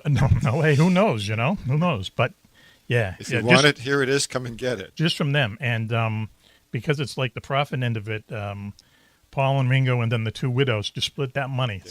So that's, almost $20,000 every day for doing nothing, man. That's nice. But I'm glad it's a good product, Hey, it's a good product. It isn't crash. Anyway. So, Club, anything else that you want to report? How about things that people have physically sent to us in the mail? Sent to Juan-Juan, apparently. You really, I can't discuss that over the air. I'll be glad to show you them. All right. If you like, but Sounds serious. they're, you might say they're toys. They're toys. Toys. Okay. All right. Okay. Yeah, they got Juan-Juan written all over them. Yeah, wow. I'll be in contact with you later on in the week and get more details. I get a feeling he's saying they're kind of like adult toys. Would that be? Yeah, I wouldn't be far off by saying that. There you go. Holy cow, Juan-Juan. What has gone wrong here? Amy, All I mean, right. female listeners are sending me adult toys? Is that what you're saying?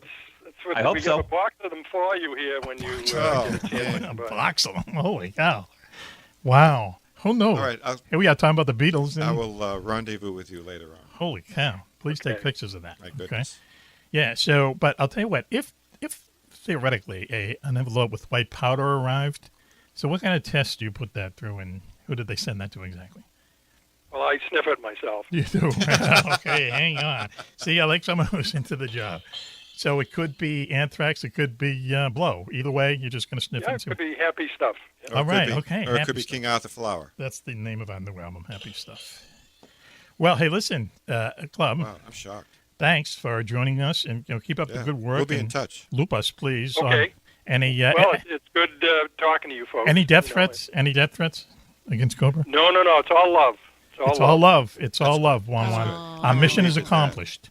Okay. I'm relieved at that. That was a sincere side there, Any Barbara. Now she's correspondence I at all? love you guys. Wow. Okay, See? I didn't say I wrote any of them. No, who's saying that? No.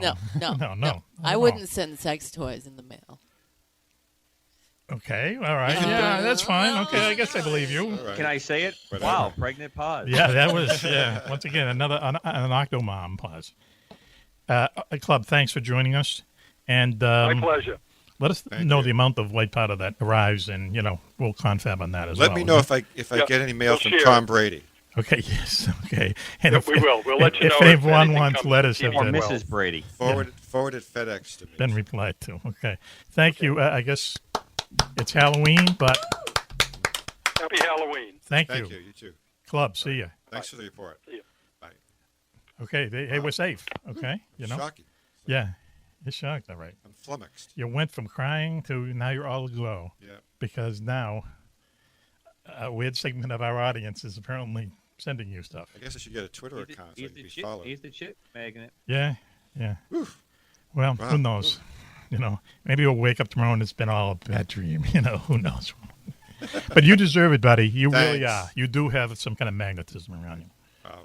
Would you agree there, Barbara? Do you think he's... I concur. How would you describe him in one word? I think Smooth. Yeah, smooth. He's very smooth. Yeah, Smooth. Yeah. Okay. How would you describe Cobra in one word? Oh, do we really? Just go ahead. Yes, No, now you're putting me on the spot. Oh wow. The spot. Specious. Yeah. Okay. All right. Rugged. Okay. It's okay. the He's best I rugged. could do. We'll leave it right there. So why don't we take a commercial break now, and we'll be back with our very special Halloween special. No, what was it? Special Halloween special. Special Halloween special. Mack Maloney's Military X-Files show here on the Distant Thunder Radio Network. We'll be right back after this. Hey, Juan-Juan, did you go to the beach a lot as a kid? Yes, Mac, I sure did. I have a feeling like as a youth you were like the 90-pound weakling and that the bullies used to kick sand in your face. As a matter of fact, I did. I mean, I tried to pump iron back then, but I'd get pooped pretty quickly. Oh my God, look at you two girly men. Computer, execute 12.4p operation. Optimizing algorithm. Running encryption packet alpha 990. I don't feel so good. What is it, computer? Is it hot in here? It feels hot in here. I feel a little clammy. I should lie down or something. A computer with a virus? Surprising. What's not surprising? How much you could save by switching to Geico. Those oysters Rockefeller were a mistake. Geico. 15 minutes could save you 15% or more.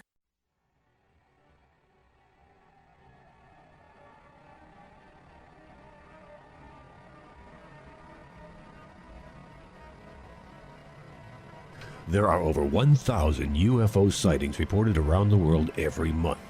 90% of these sightings can be explained, but 10% cannot. Officially and unofficially, the U.S. government has been investigating UFOs since 1947. Their top secret goal is to find out what's behind these unexplained sightings. The Pentagon classifies these as unusual airborne anomalies, but a better term is X-Files. Join us as Mack, Juan-Juan, and Commander Cobra explore these unsolved cases. UFO incidents that even baffle the U.S. military. This is Mack Maloney's Military X-Files. And now, here's Mack Maloney. Well, good evening, everyone, and welcome to Mack Maloney's Military X-Files show here on the Distant Thunder Radio Network. We are in our new studio in our new radio station in a new location, but Juan-Juan is here. The very famous Juan-Juan is here. Yes, Mac, and I'm digging the new location. Yeah, everyone is. Everyone's really digging it, and I suppose we can start your streak at 1 tonight. That's right. We're showing it. We'll count up from here. In person. Right. We're in a very nice new location. We're kind of like out in the country. In fact, we're right next to a golf course. A very famous kind of, hoity-toity golf course, as it turns out. This is the beautiful town of Exeter. Exeter, yep. A little bit upscale, very nice. Yep. And this is where the famous Exeter incident took place, and it actually has quite a history of UFO sightings and so on, So here we are, and we're just reveling in the wonderfulness of it all. That's right. We have waterfront view. Waterfront view. Somewhat. Yep. Probably ducks out Ducks. A lot of ducks out there. If we get hungry, it'll be good. So anyway, Juan-Juan, thank you for joining us tonight. Glad to be here. Also in a disclosed location right down the hall, a little bit further away than he used to be from us, which no one's complaining about. Nope. You know him on the streets as Coco. It's Commander Cobra. Good evening, gentlemen. Is he doing a special effect thing? Is that against it sounded like contract? Okay, that's violation number 1 at Cobra. How are you doing, Cobra? Hey, Better Mac. words than me. Okay. Yeah, I saw it. I witnessed the breakdown, but I think he's back up and running now. Okay. Was it a breakdown? Would you classify that a breakdown? He's so smooth, even in his breakdown. Oh, wow. I'll tell you, JJ Smoothie Smooth, whatever your street name was. Very applicable. My emotion is guided. On the phone with us. Now, talk about classing up the show. We've classed it up. We've given it a lot more kind of, what's the French word? Oh, that's okay. All right, we have a British guy speaking French. What does that mean? On the phone with us. Barbara, thank you for joining us, of course, and on the phone with us. Thank you for joining us, for giving the show that... The class, I would say. Okay, right? Respectability. Yes. Now, from the other side, Ross Sharp is joining us to make us seem smarter. That's how I'm going to put it. He's going to give us that BBC kind of... yes, right. Okay. We're going to go off the charts, man, with this. We bring so much... Anyway. You mean I have to do received pronunciation at this stage? Goodness gracious. That's right. That's right. Probably not. Probably probably just the way you do it is going to be classy enough. Oh, man. How about that? It's like maple syrup. Anyway, Ross Sharp is joining us. He lives out there in where all the rich people live in Massachusetts, right? Joining us. Absolutely. Okay. Ready to help out. What do they call that part of Massachusetts? Metro West. Metro West. Jolly old Metro West. Okay. They used to just call it the West, but... Right. That's right. Yeah, now it's Metro West. When I used to work that Route 128 territory, it was just the West. The West, yeah. Now it's Metro West. Yep. Okay. That's all right. People, like living there. It's a very nice place. Beautiful. Awesome. Yep. Right, Ross? Absolutely. It's great fun. Okay. See, you never hear any of them complaining about it. We're the only ones that complain about it, all these 1%ers out there. Anyway. So, Ross, I got to ask you a question, okay? Right. And you're going to tell us your favorite ghost story, but I have to ask this question. And being British, I'm just assuming you know. Why, with the British invasion of songs and the Beatles, everything, literally thousands of songs, how come when a British person is singing, you don't hear the British accent? I think to a certain extent because the Beatles mostly did cover versions initially of American standards at the time. Okay. They took a lot of stuff from Chuck Berry, for example. But when they're singing those songs, why don't you hear their Liverpoolian accents or the British accents? Because if they talked in Scouse, which comes to a very tight area, my late brother-in-law came from that area. Okay. So it's about 30-mile radius around the port of Liverpool. Okay.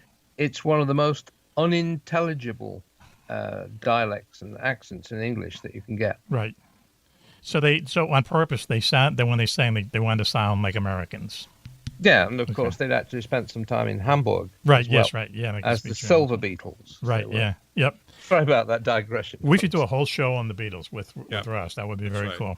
So anyway, this especially the Reeperbahn era. Yes. Right. Yeah. Oh boy. Why not?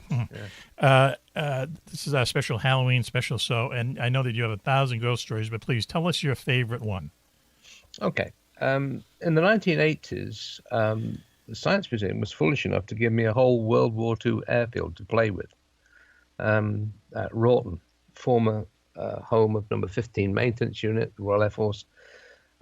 It was initially thought it was going to be a training base, but they eventually ended up with a large maintenance base there. It was actually attacked during World War II because the Luftwaffe got lost. But when I moved down from the north, they decided to give me some temporary housing on base, a nice old 3-bedroom cottage on the perimeter track. Now, I was perched on the escarpment overlooking Swindon, big blaze of light at night, but the airfield itself was pitch black. And I was unaccompanied at that time. I was in this house waiting until my permanent housing came up. I remember it was February. Pitch black, no moon, and I was getting ready to go to bed. And I was just walking up the stairs, and in the distance, I had an aero engine start, which threw me. And then I heard another aero engine start. And I know aero engines, and those are Rolls-Royce Merlins.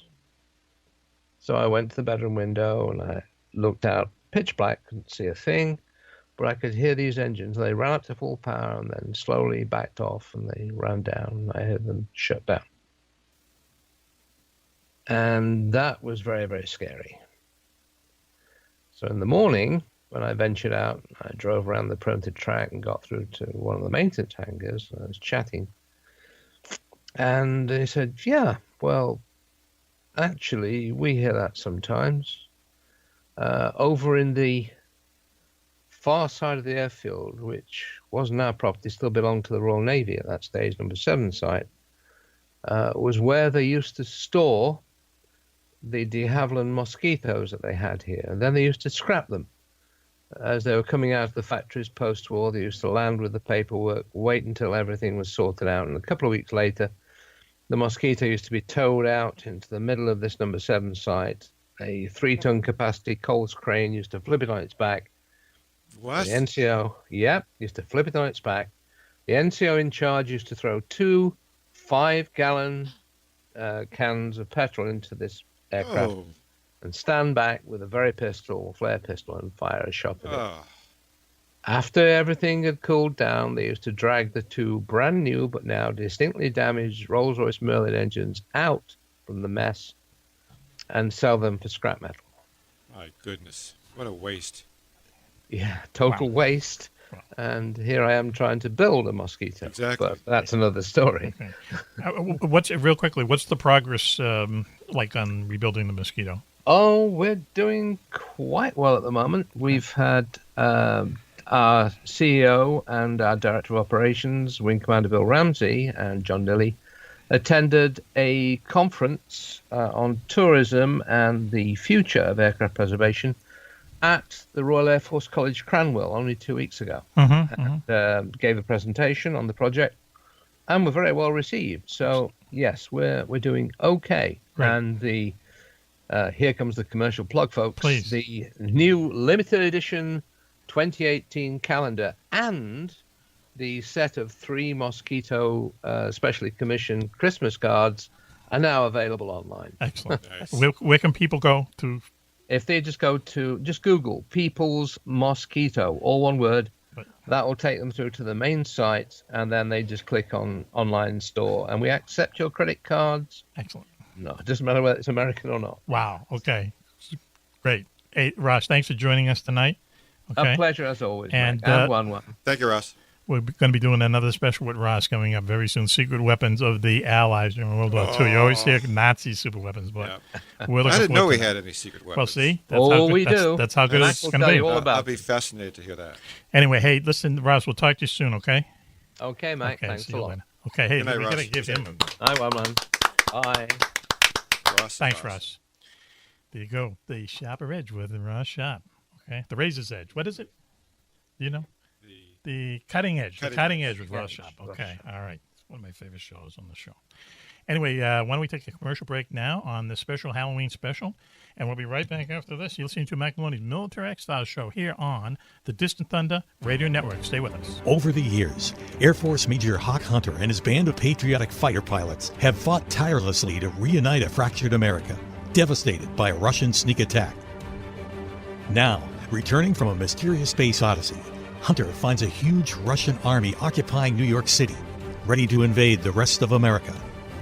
Buzzing through the city's skyscraper canyons in a tiny top-secret ghost plane and seeing the invaders' massive weaponry for himself, Hawk realizes he's up against the greatest danger his homeland has ever faced. But equally alarming are reports claiming that Hawk's former girlfriend, Dominique, is living with the head of the Russian secret police in a Manhattan penthouse. Is she his prisoner, or is she something else? With the woman and the country he loves in dire peril, Hawk Hunter, the Wingman, will apply all his aviation prowess to launch the most crucial battle for America yet, no matter what the risks.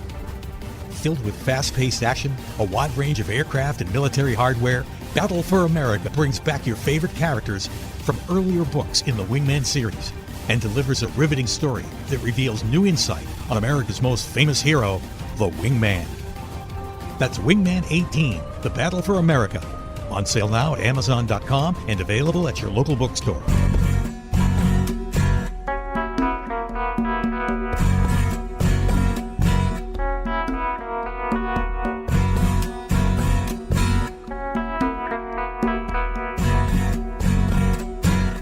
Welcome back, everyone, to Mack Maloney's Military X-Files show here on the Distant Thunder Radio Network. This is Mack Maloney, and we're in the middle of our special Halloween special for 2017. Joining us in Partners in Crime, the very famous Juan-Juan is here.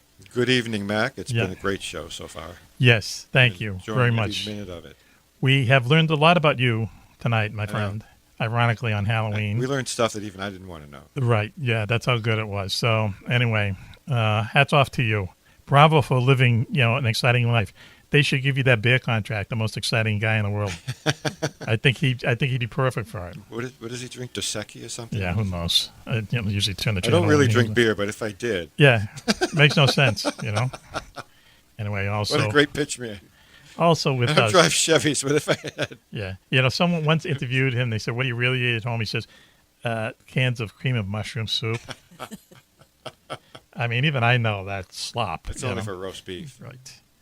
Anyway, also joining us, really jazzing up the show. Another adjective I can use about her. The very lovely Superfan Barbara is in the studio with us tonight. Hi, Mac. Hi, Juan-Juan.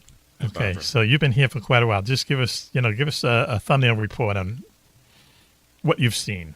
Well, I think the chaos is often parboiled down into some kind of direction for a moment, and then it springs wild, creative, eternal again, and you get right back to the beginning. And now you've got Emily coming up. So okay, that's kind of what I saw. Okay, all right. Juan-Juan, can you I agree 100%. Translate that. Okay, Yeah. Thank you very much. What she said. Parboiled, and now it's a souffle. Right. With the. I'm hungry. With the anticipation of Emily's report. Yep.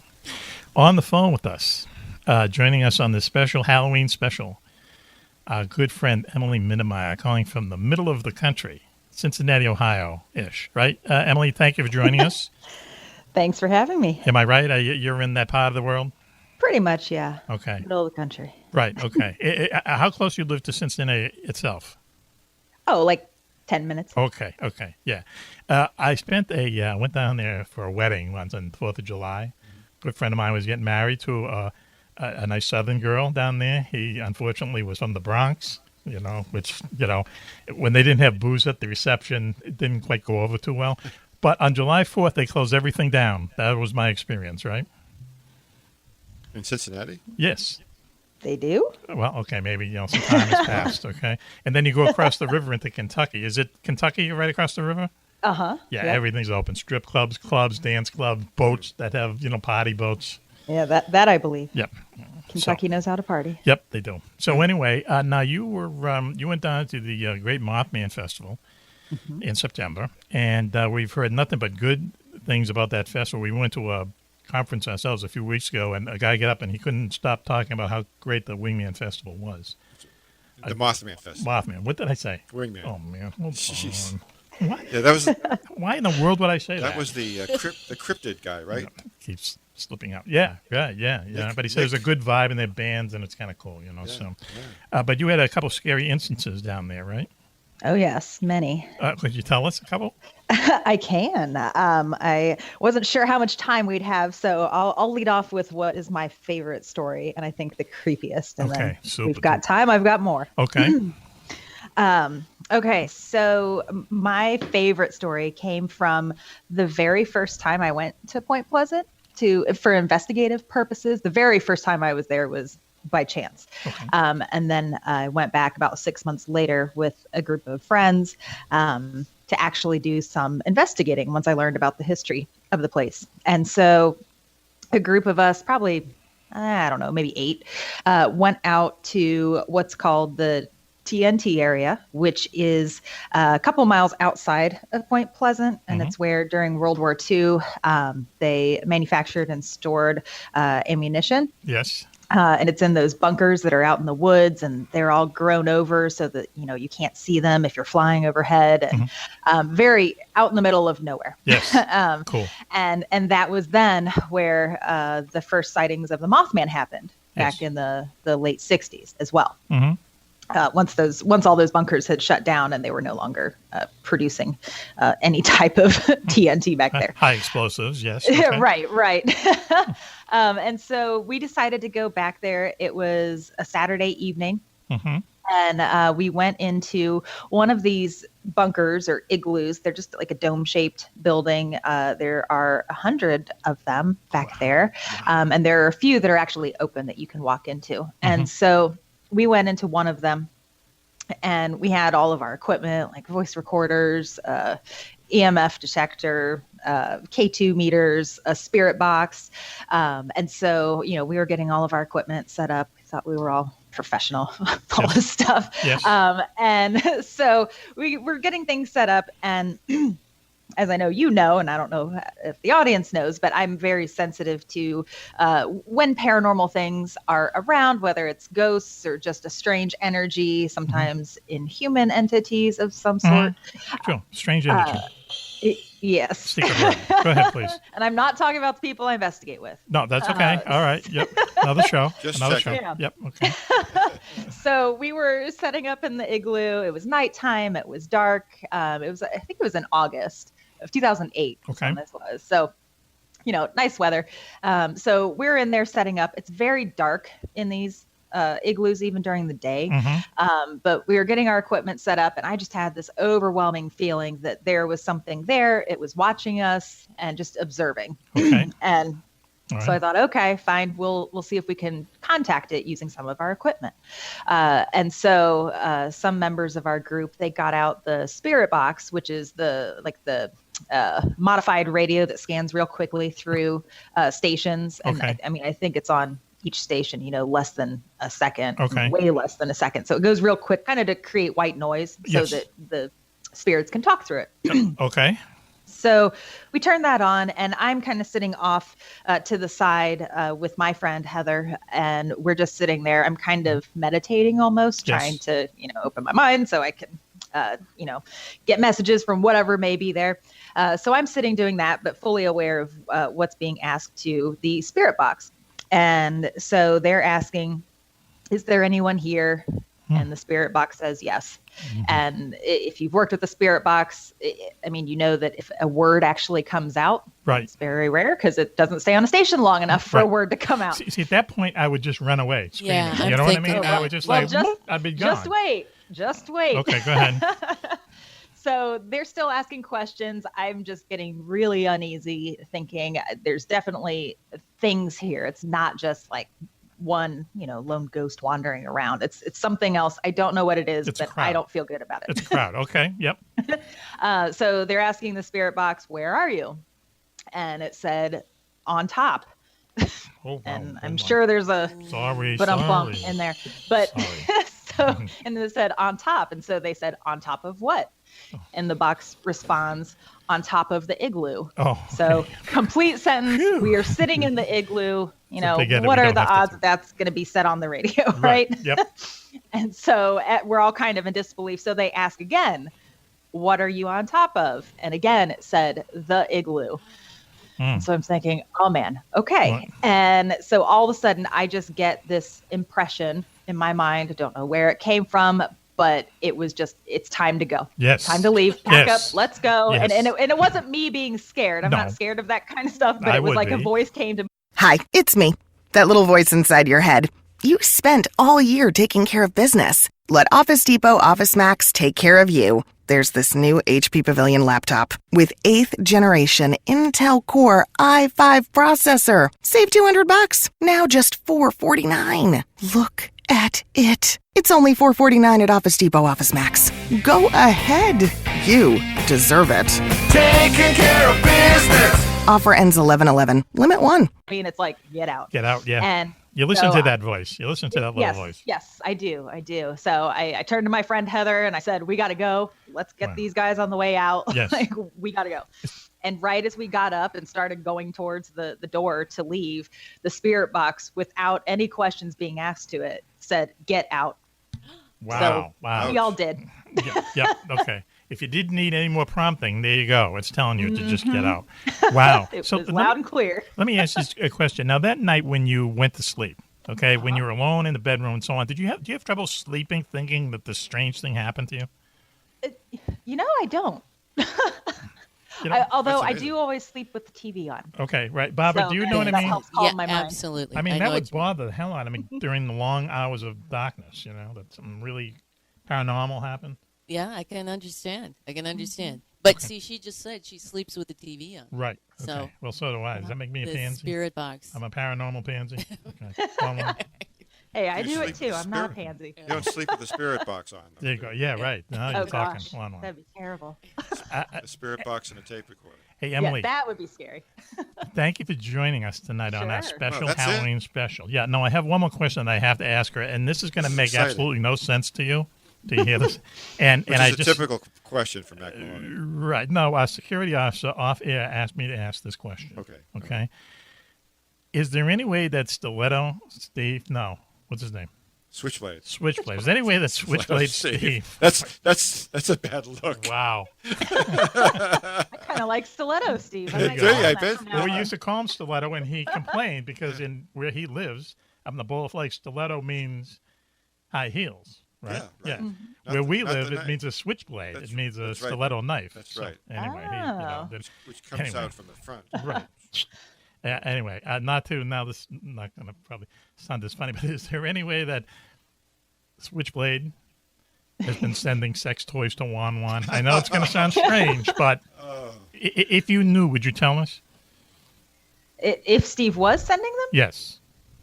Yeah. Okay. Thank Because you. it's, Okay. it's been alleged by our security email My bodyguard. filterer.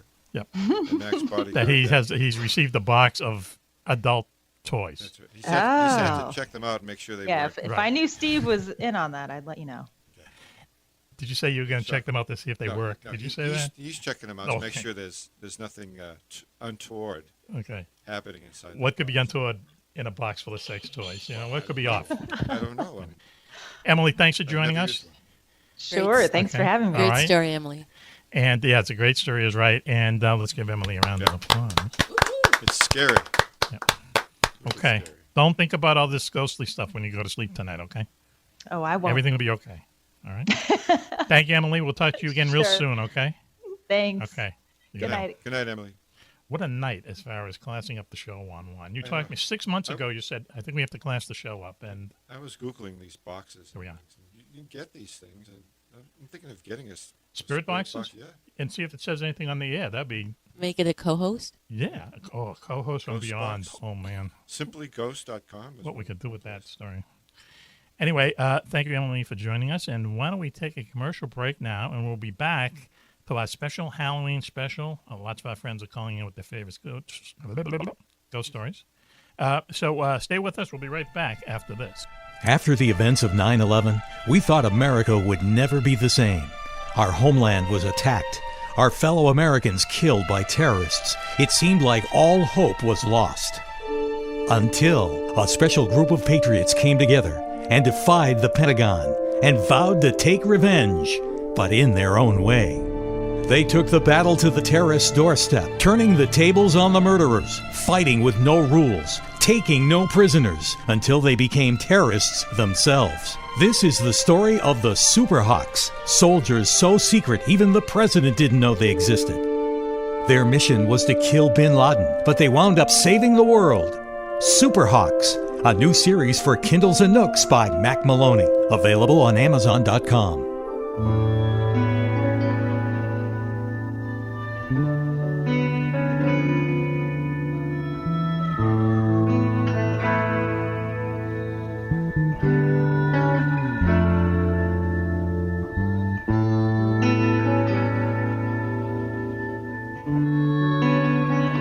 Hey, welcome back, everyone, to Mack Maloney's Military X-Files show here on the Distant Thunder Radio Network. This is Mack Maloney, and we're in the middle, a little bit past the middle, of our special Halloween special. In the studio with us tonight. Consequently, ironically, our new studio, our first show ever here is Halloween. The very famous Juan-Juan is here. Yes, sir. How's it going, Mac? Okay. If you, I don't know, who is this? This could be probably- TB. It's probably somebody. Could be that, you've sent him 10,000 messages. Who knows if he's going to respond? The TB12? Oh, no. No, actually, it was a rather filthy message for you. So, anyway, it's another show, apparently. Great. Okay, so Cobra is here on the wing. Good evening, Okay. lady and gentlemen. And the lady that he is talking about is our super fan, the very lovely Barbara With, is in the studio with us tonight. Hey, all. And, are you running out of gas, Barbara? Not me. Oh, Not, okay. ooh, All right. not a bit. Okay. All right. Yep. I just thought the energy wasn't there. Was it No, something I'm we just said? It did? trying not to be so excited. I just Oh, want really? to Yeah, you cool have to tamp it down a little bit. That's good. Yeah, because that's gets crazy in here. Yeah, it is crazy. Especially the last segment.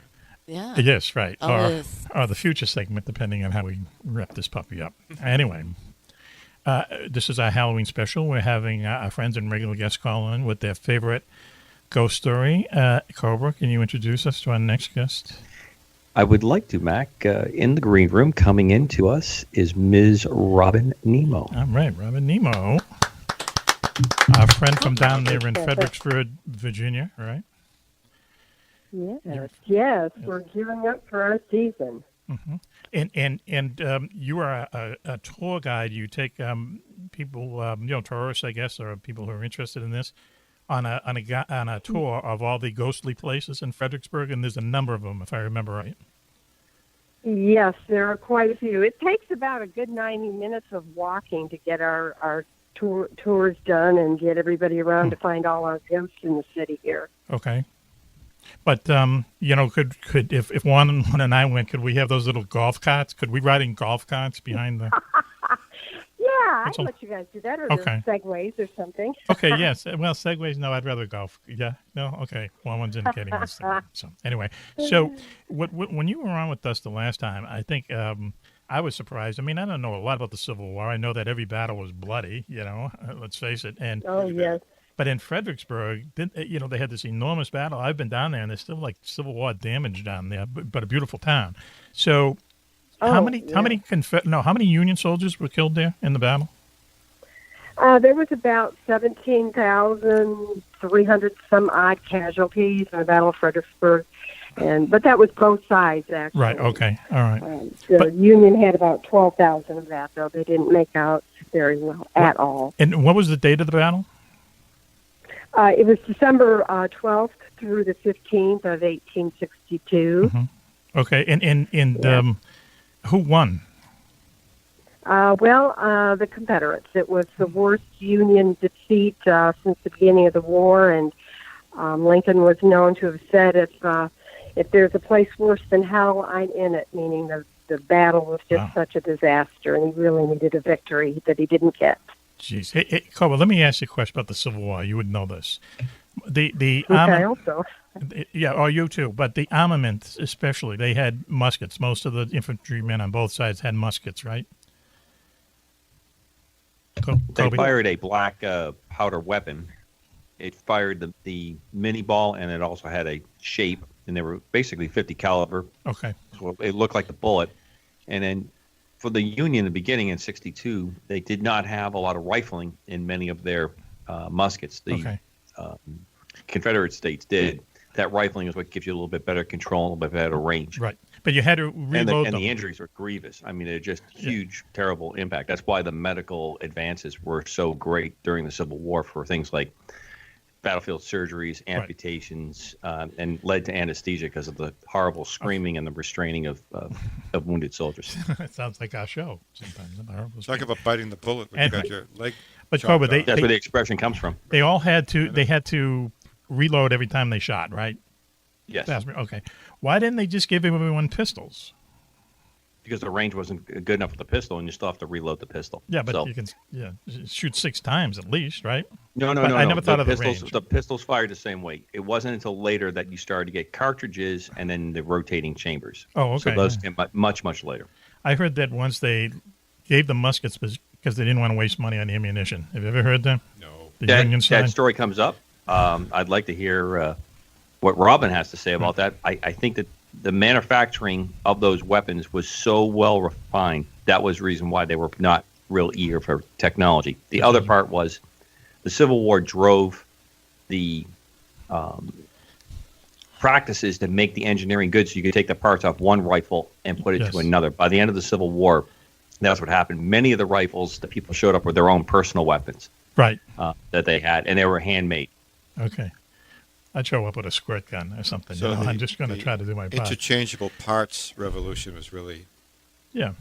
A lot of things happened due to necessity. Brought out stronger Hey, Robin, so do you have a favorite ghost story you can tell us here on our Halloween special? Oh, yes, I actually do, and it really comes more from the the Revolutionary time period here in Fredericksburg, and it's actually called the White Lady of Chatham. Okay. And Chatham is a huge old Georgian plantation home that was built by a man named William Fitzhugh back in the 1770s, and it sits across the Rappahannock River here up on the bluffs on the hill and overlooks Fredericksburg from Stafford County. And, well, it's a pretty cool place, and today it's actually the headquarters for the National Park Service, and during the Civil War it was the headquarters for the Northern troops. But back in William Fitzhugh's day, it was a party house, and he was quite a partier in the area. And actually, George Washington was known to put his feet under William's table quite a few times for games of cards and, shall we say, some cocktails. Okay. And, well, let's fast forward to the 1930s, and there was a woman living there, and she happened to look out her balcony one day, and she saw a woman dressed in white floating in the gardens. And, well, she didn't tell anyone. She didn't tell her family, friends, or servants because she didn't want anyone to think she was crazy, obviously. But she had a very close male companion, and he was very fluent in the French language. And I tell my folks on the tour, you can't make this up.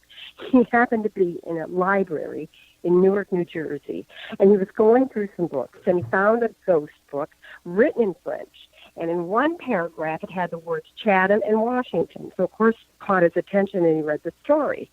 Well, it made perfect sense to him then while his lady friend here in Fredericksburg would see that spirit. So he came back, and he told her the story, and it goes like this. Back in the day, there was a man that came from across the pond, England, and he brought his young daughter with him to get her mind off a certain someone that she'd fallen madly in love with. Now, he was a dry salter. And most people don't know what a dry salter is, but that is actually a preserver of meat. Now, how would a lady of meat a preserver of meat? Well, again, you can't make this up, Matt. She had a pet parrot, and the parrot died, and she wanted it stuffed. And, of course, he was the man to do the job. But, of course, the love affair was to come to an end, so the father brought her across to America, got her at Chatham, and the young man was so desperate he had to find a way to find her. So he indentured himself and got enough money to get both passage, got over here, came up with a plan about writing a note. She was to come down her bedroom window on a rope ladder on a certain night. They were by the river. Of course, he had a boat, and they were going to elope. Well, on a certain night, she came down into the arms of who she thought was her young lover, but it was none other than George Washington himself. Wow. Holy Yep. cow. Juan-Juan, George you here was listening to this? partying. Talk about the meat Partying. reservation going on there. Wow. Huh. Well, the Thanks. servant happened to be George's servant, and so the young man, of course, was ousted. No one knows what happened to him. Mm-hmm. And the young girl's father took her back to England, married her off, had 11 children. And on her deathbed, she vowed that she would come back to Fredericksburg and find that young man. Well, she died on June 21st, 1790. Every 7 years, she's been seen by someone up on the bluffs of the river. Wow. Well, like I said, it's headquarters for the Park Service, and they don't believe in ghosts. Right. So, What do they know, though, really? They when you won't think let about it? anyone look. Right. They won't let anyone come. But 7 years ago, they opened it until midnight, and of course, people got in and they got pictures. Oh, wow, cool. So, Hmm. yeah. Who Now took the pictures? The Park Service? Decided they're not going to Well, open it anymore. They opened it to the public, and they took the pictures. Wow, that's excellent. What was it? Was it a woman in white? It was a woman in white. She lived up to her name. Wow, that's cool. A ghost love story. Yeah. That's a ghost love story. Yeah, wow. But what about the parrot? Yeah, the parrot. Yeah, that's maybe, Yeah. maybe another show. He's long lost. Next to, Halloween. history. I wish I knew where he was. Maybe the servant ate the parrot because they didn't feed the servants too well back then. You know. Leave the can always eat the parrot. Got it. No, we can always eat the parrot. So wait, hey Robin, now you Apparently, the parrot's deceased. Can you? We don't know that allegedly. Oh, thank you, Juan-Juan. meant to Thank say. you for Yeah. being Captain Obvious and the Captain Buzzkill at all. in one Oh stroke. wow! Nice. Okay, 2 for 2. Yikes! I'm glad that we're separated by 30 feet of hallway. Anyway, and in front of Barbara, do you guys really have to do this? It's okay. Really, she likes it in a way. Do you like it in ways that they're both dangerous? I love you guys. See? Wow, I don't know, Juan-Juan. We took a turn about 2 months ago. This room needs better air conditioning. Yeah, and now It's we're getting too hot in here. We never expected to be, frankly. You know, and people sending you sex toys. That's not sitting well with me because. Me neither. I'm kind of concerned about it. Anyway, so Robin just listens to the entire show when it airs. That last remark will be explained. Yeah, right. Someday it'll all become very clear. So, I can't Robin, wait to please hear. tell us about your business down there, your ghost tour business. Yes, it's called Fredericksburg Hauntings, and you can visit my website at fredericksburghauntings.com. Okay. We're offering tours for the rest of the year from Friday evening until, of course, Halloween. And then next year, for the new season, we start up in May on Memorial Day weekend, and we go all the way again until October. Okay, super duper. Well, listen, thanks for joining us on a special Halloween special, and we'll talk to you real soon, okay? All right, thanks for having me. Okay, Matt. Robin Nimmo. Thanks, thank Robin. you Thanks, Robin. for joining Yep, us you bet. Bye-bye, on everyone. Halloween. Okay, good night. Okay, excellent. I've been down there. It's a really nice little kind of southernish town, but you go by some of the buildings, they still have the cannonballs in them and stuff, so 12,000 people dead. It's not that big of a place either, so must have been really bad. Anyway, Robin Nimmo, thank you for lightening the mood here tonight and telling us your ghost story about the lady in white. When she said Chatham, I thought she meant Chatham down the Cape for some reason, but, still a ghost love story, Barbara says, right, Barbara? Yes, sir. Okay, could you say that again for a bumper? Yes, a ghost love story. Yes. Can you say it in a NPR voice? Coming up. Coming up, a ghost love story. Okay, there we go. Thank you. That was actually Juan-Juan. But Yeah, you never know. coming up had a kind of a weird sound to it. So quite a night there, Juan-Juan. Yeah, so far so good. So We've scary. looked into your soul, frankly. Thank you to That Barbara. was frightening. Yes, it was a little frightening. A little I wasn't disconcerting. expecting But okay, all right. But bring the box in, as Club said. I have a box of them for you. Yeah. And if you have any extras. Oh. You're gonna Always try them out? concentrating on the inbox. That's the Wow, important that's he put lesson it. out of Yeah. that. Yep. Goodness. Yep. Wow. Okay. Oh. I'll say it. That's what she said, right? Isn't that what you wanted me to say there, Juan? yeah. Okay. All right. I think we better wrap up the show. How's that? Okay. We've already insulted Barbara so much that, I'm embarrassed. Oh, no. No, you sure? I'm sure. Anyway, She's got a good sense of humor. so let's thank all our guests tonight. There were many, okay? Dribbles the Clown, of course, right? And then we talked to Pistol Pete came in and graced us with his presence, okay? Emily told us her story about the ghost down in where the Mothman lives down Point Pleasant, West Virginia. Yep. Switch told us about the a ghost that shows up at UFO sightings, okay? That's right. Landings. Interesting, okay? And then we talked to Robin Nimmo about the ghost down in Fredericksburg, Virginia. Melanie Ramsey also has a ghost story from down where she lives. And Ross Sharp, of course. Okay, I hope I haven't anybody out. I don't think so. So thanks to everyone. Thanks to the audience, listening audience. Barbara, thank you so much for coming again. Thanks for having me. It's really a lot of fun when you Thank show you, up. Barbara. Because we don't have any fun when you're I not know, here. and you need a girl to spruce up the stuff. That's right, we do. Yeah. Okay, all right. Bonjour, mademoiselle. Merci. Oh, it's just so sweet, okay? Thank you, Barbara, for joining us. And thank you for the cake. Anytime. Yeah. A real Marie Antoinette moment, if there was one. For One the thing show. about Barbara, she takes the cake. Yes, she does, literally. That Are you knife taking the in my cake hand. with you, or you're not leaving it? No, I'm leaving it. Now, listen, when is the CD? Are you coming out with any kind of thing? That I'm going to Paris to write, and then next year will be my release. Okay, Yep. all right, super. All right. Can we go to the party? Yes. Okay, thank you. All right, not as waiters. I mean, as No, guests. you can come in the front door. Okay, all right, super. Now, see, baby steps, one. Yeah. Anyway, thanks everyone for joining us. Thanks for listening. And until next week, this is Mack Maloney for the gang saying, be safe, be happy, and Bye-bye.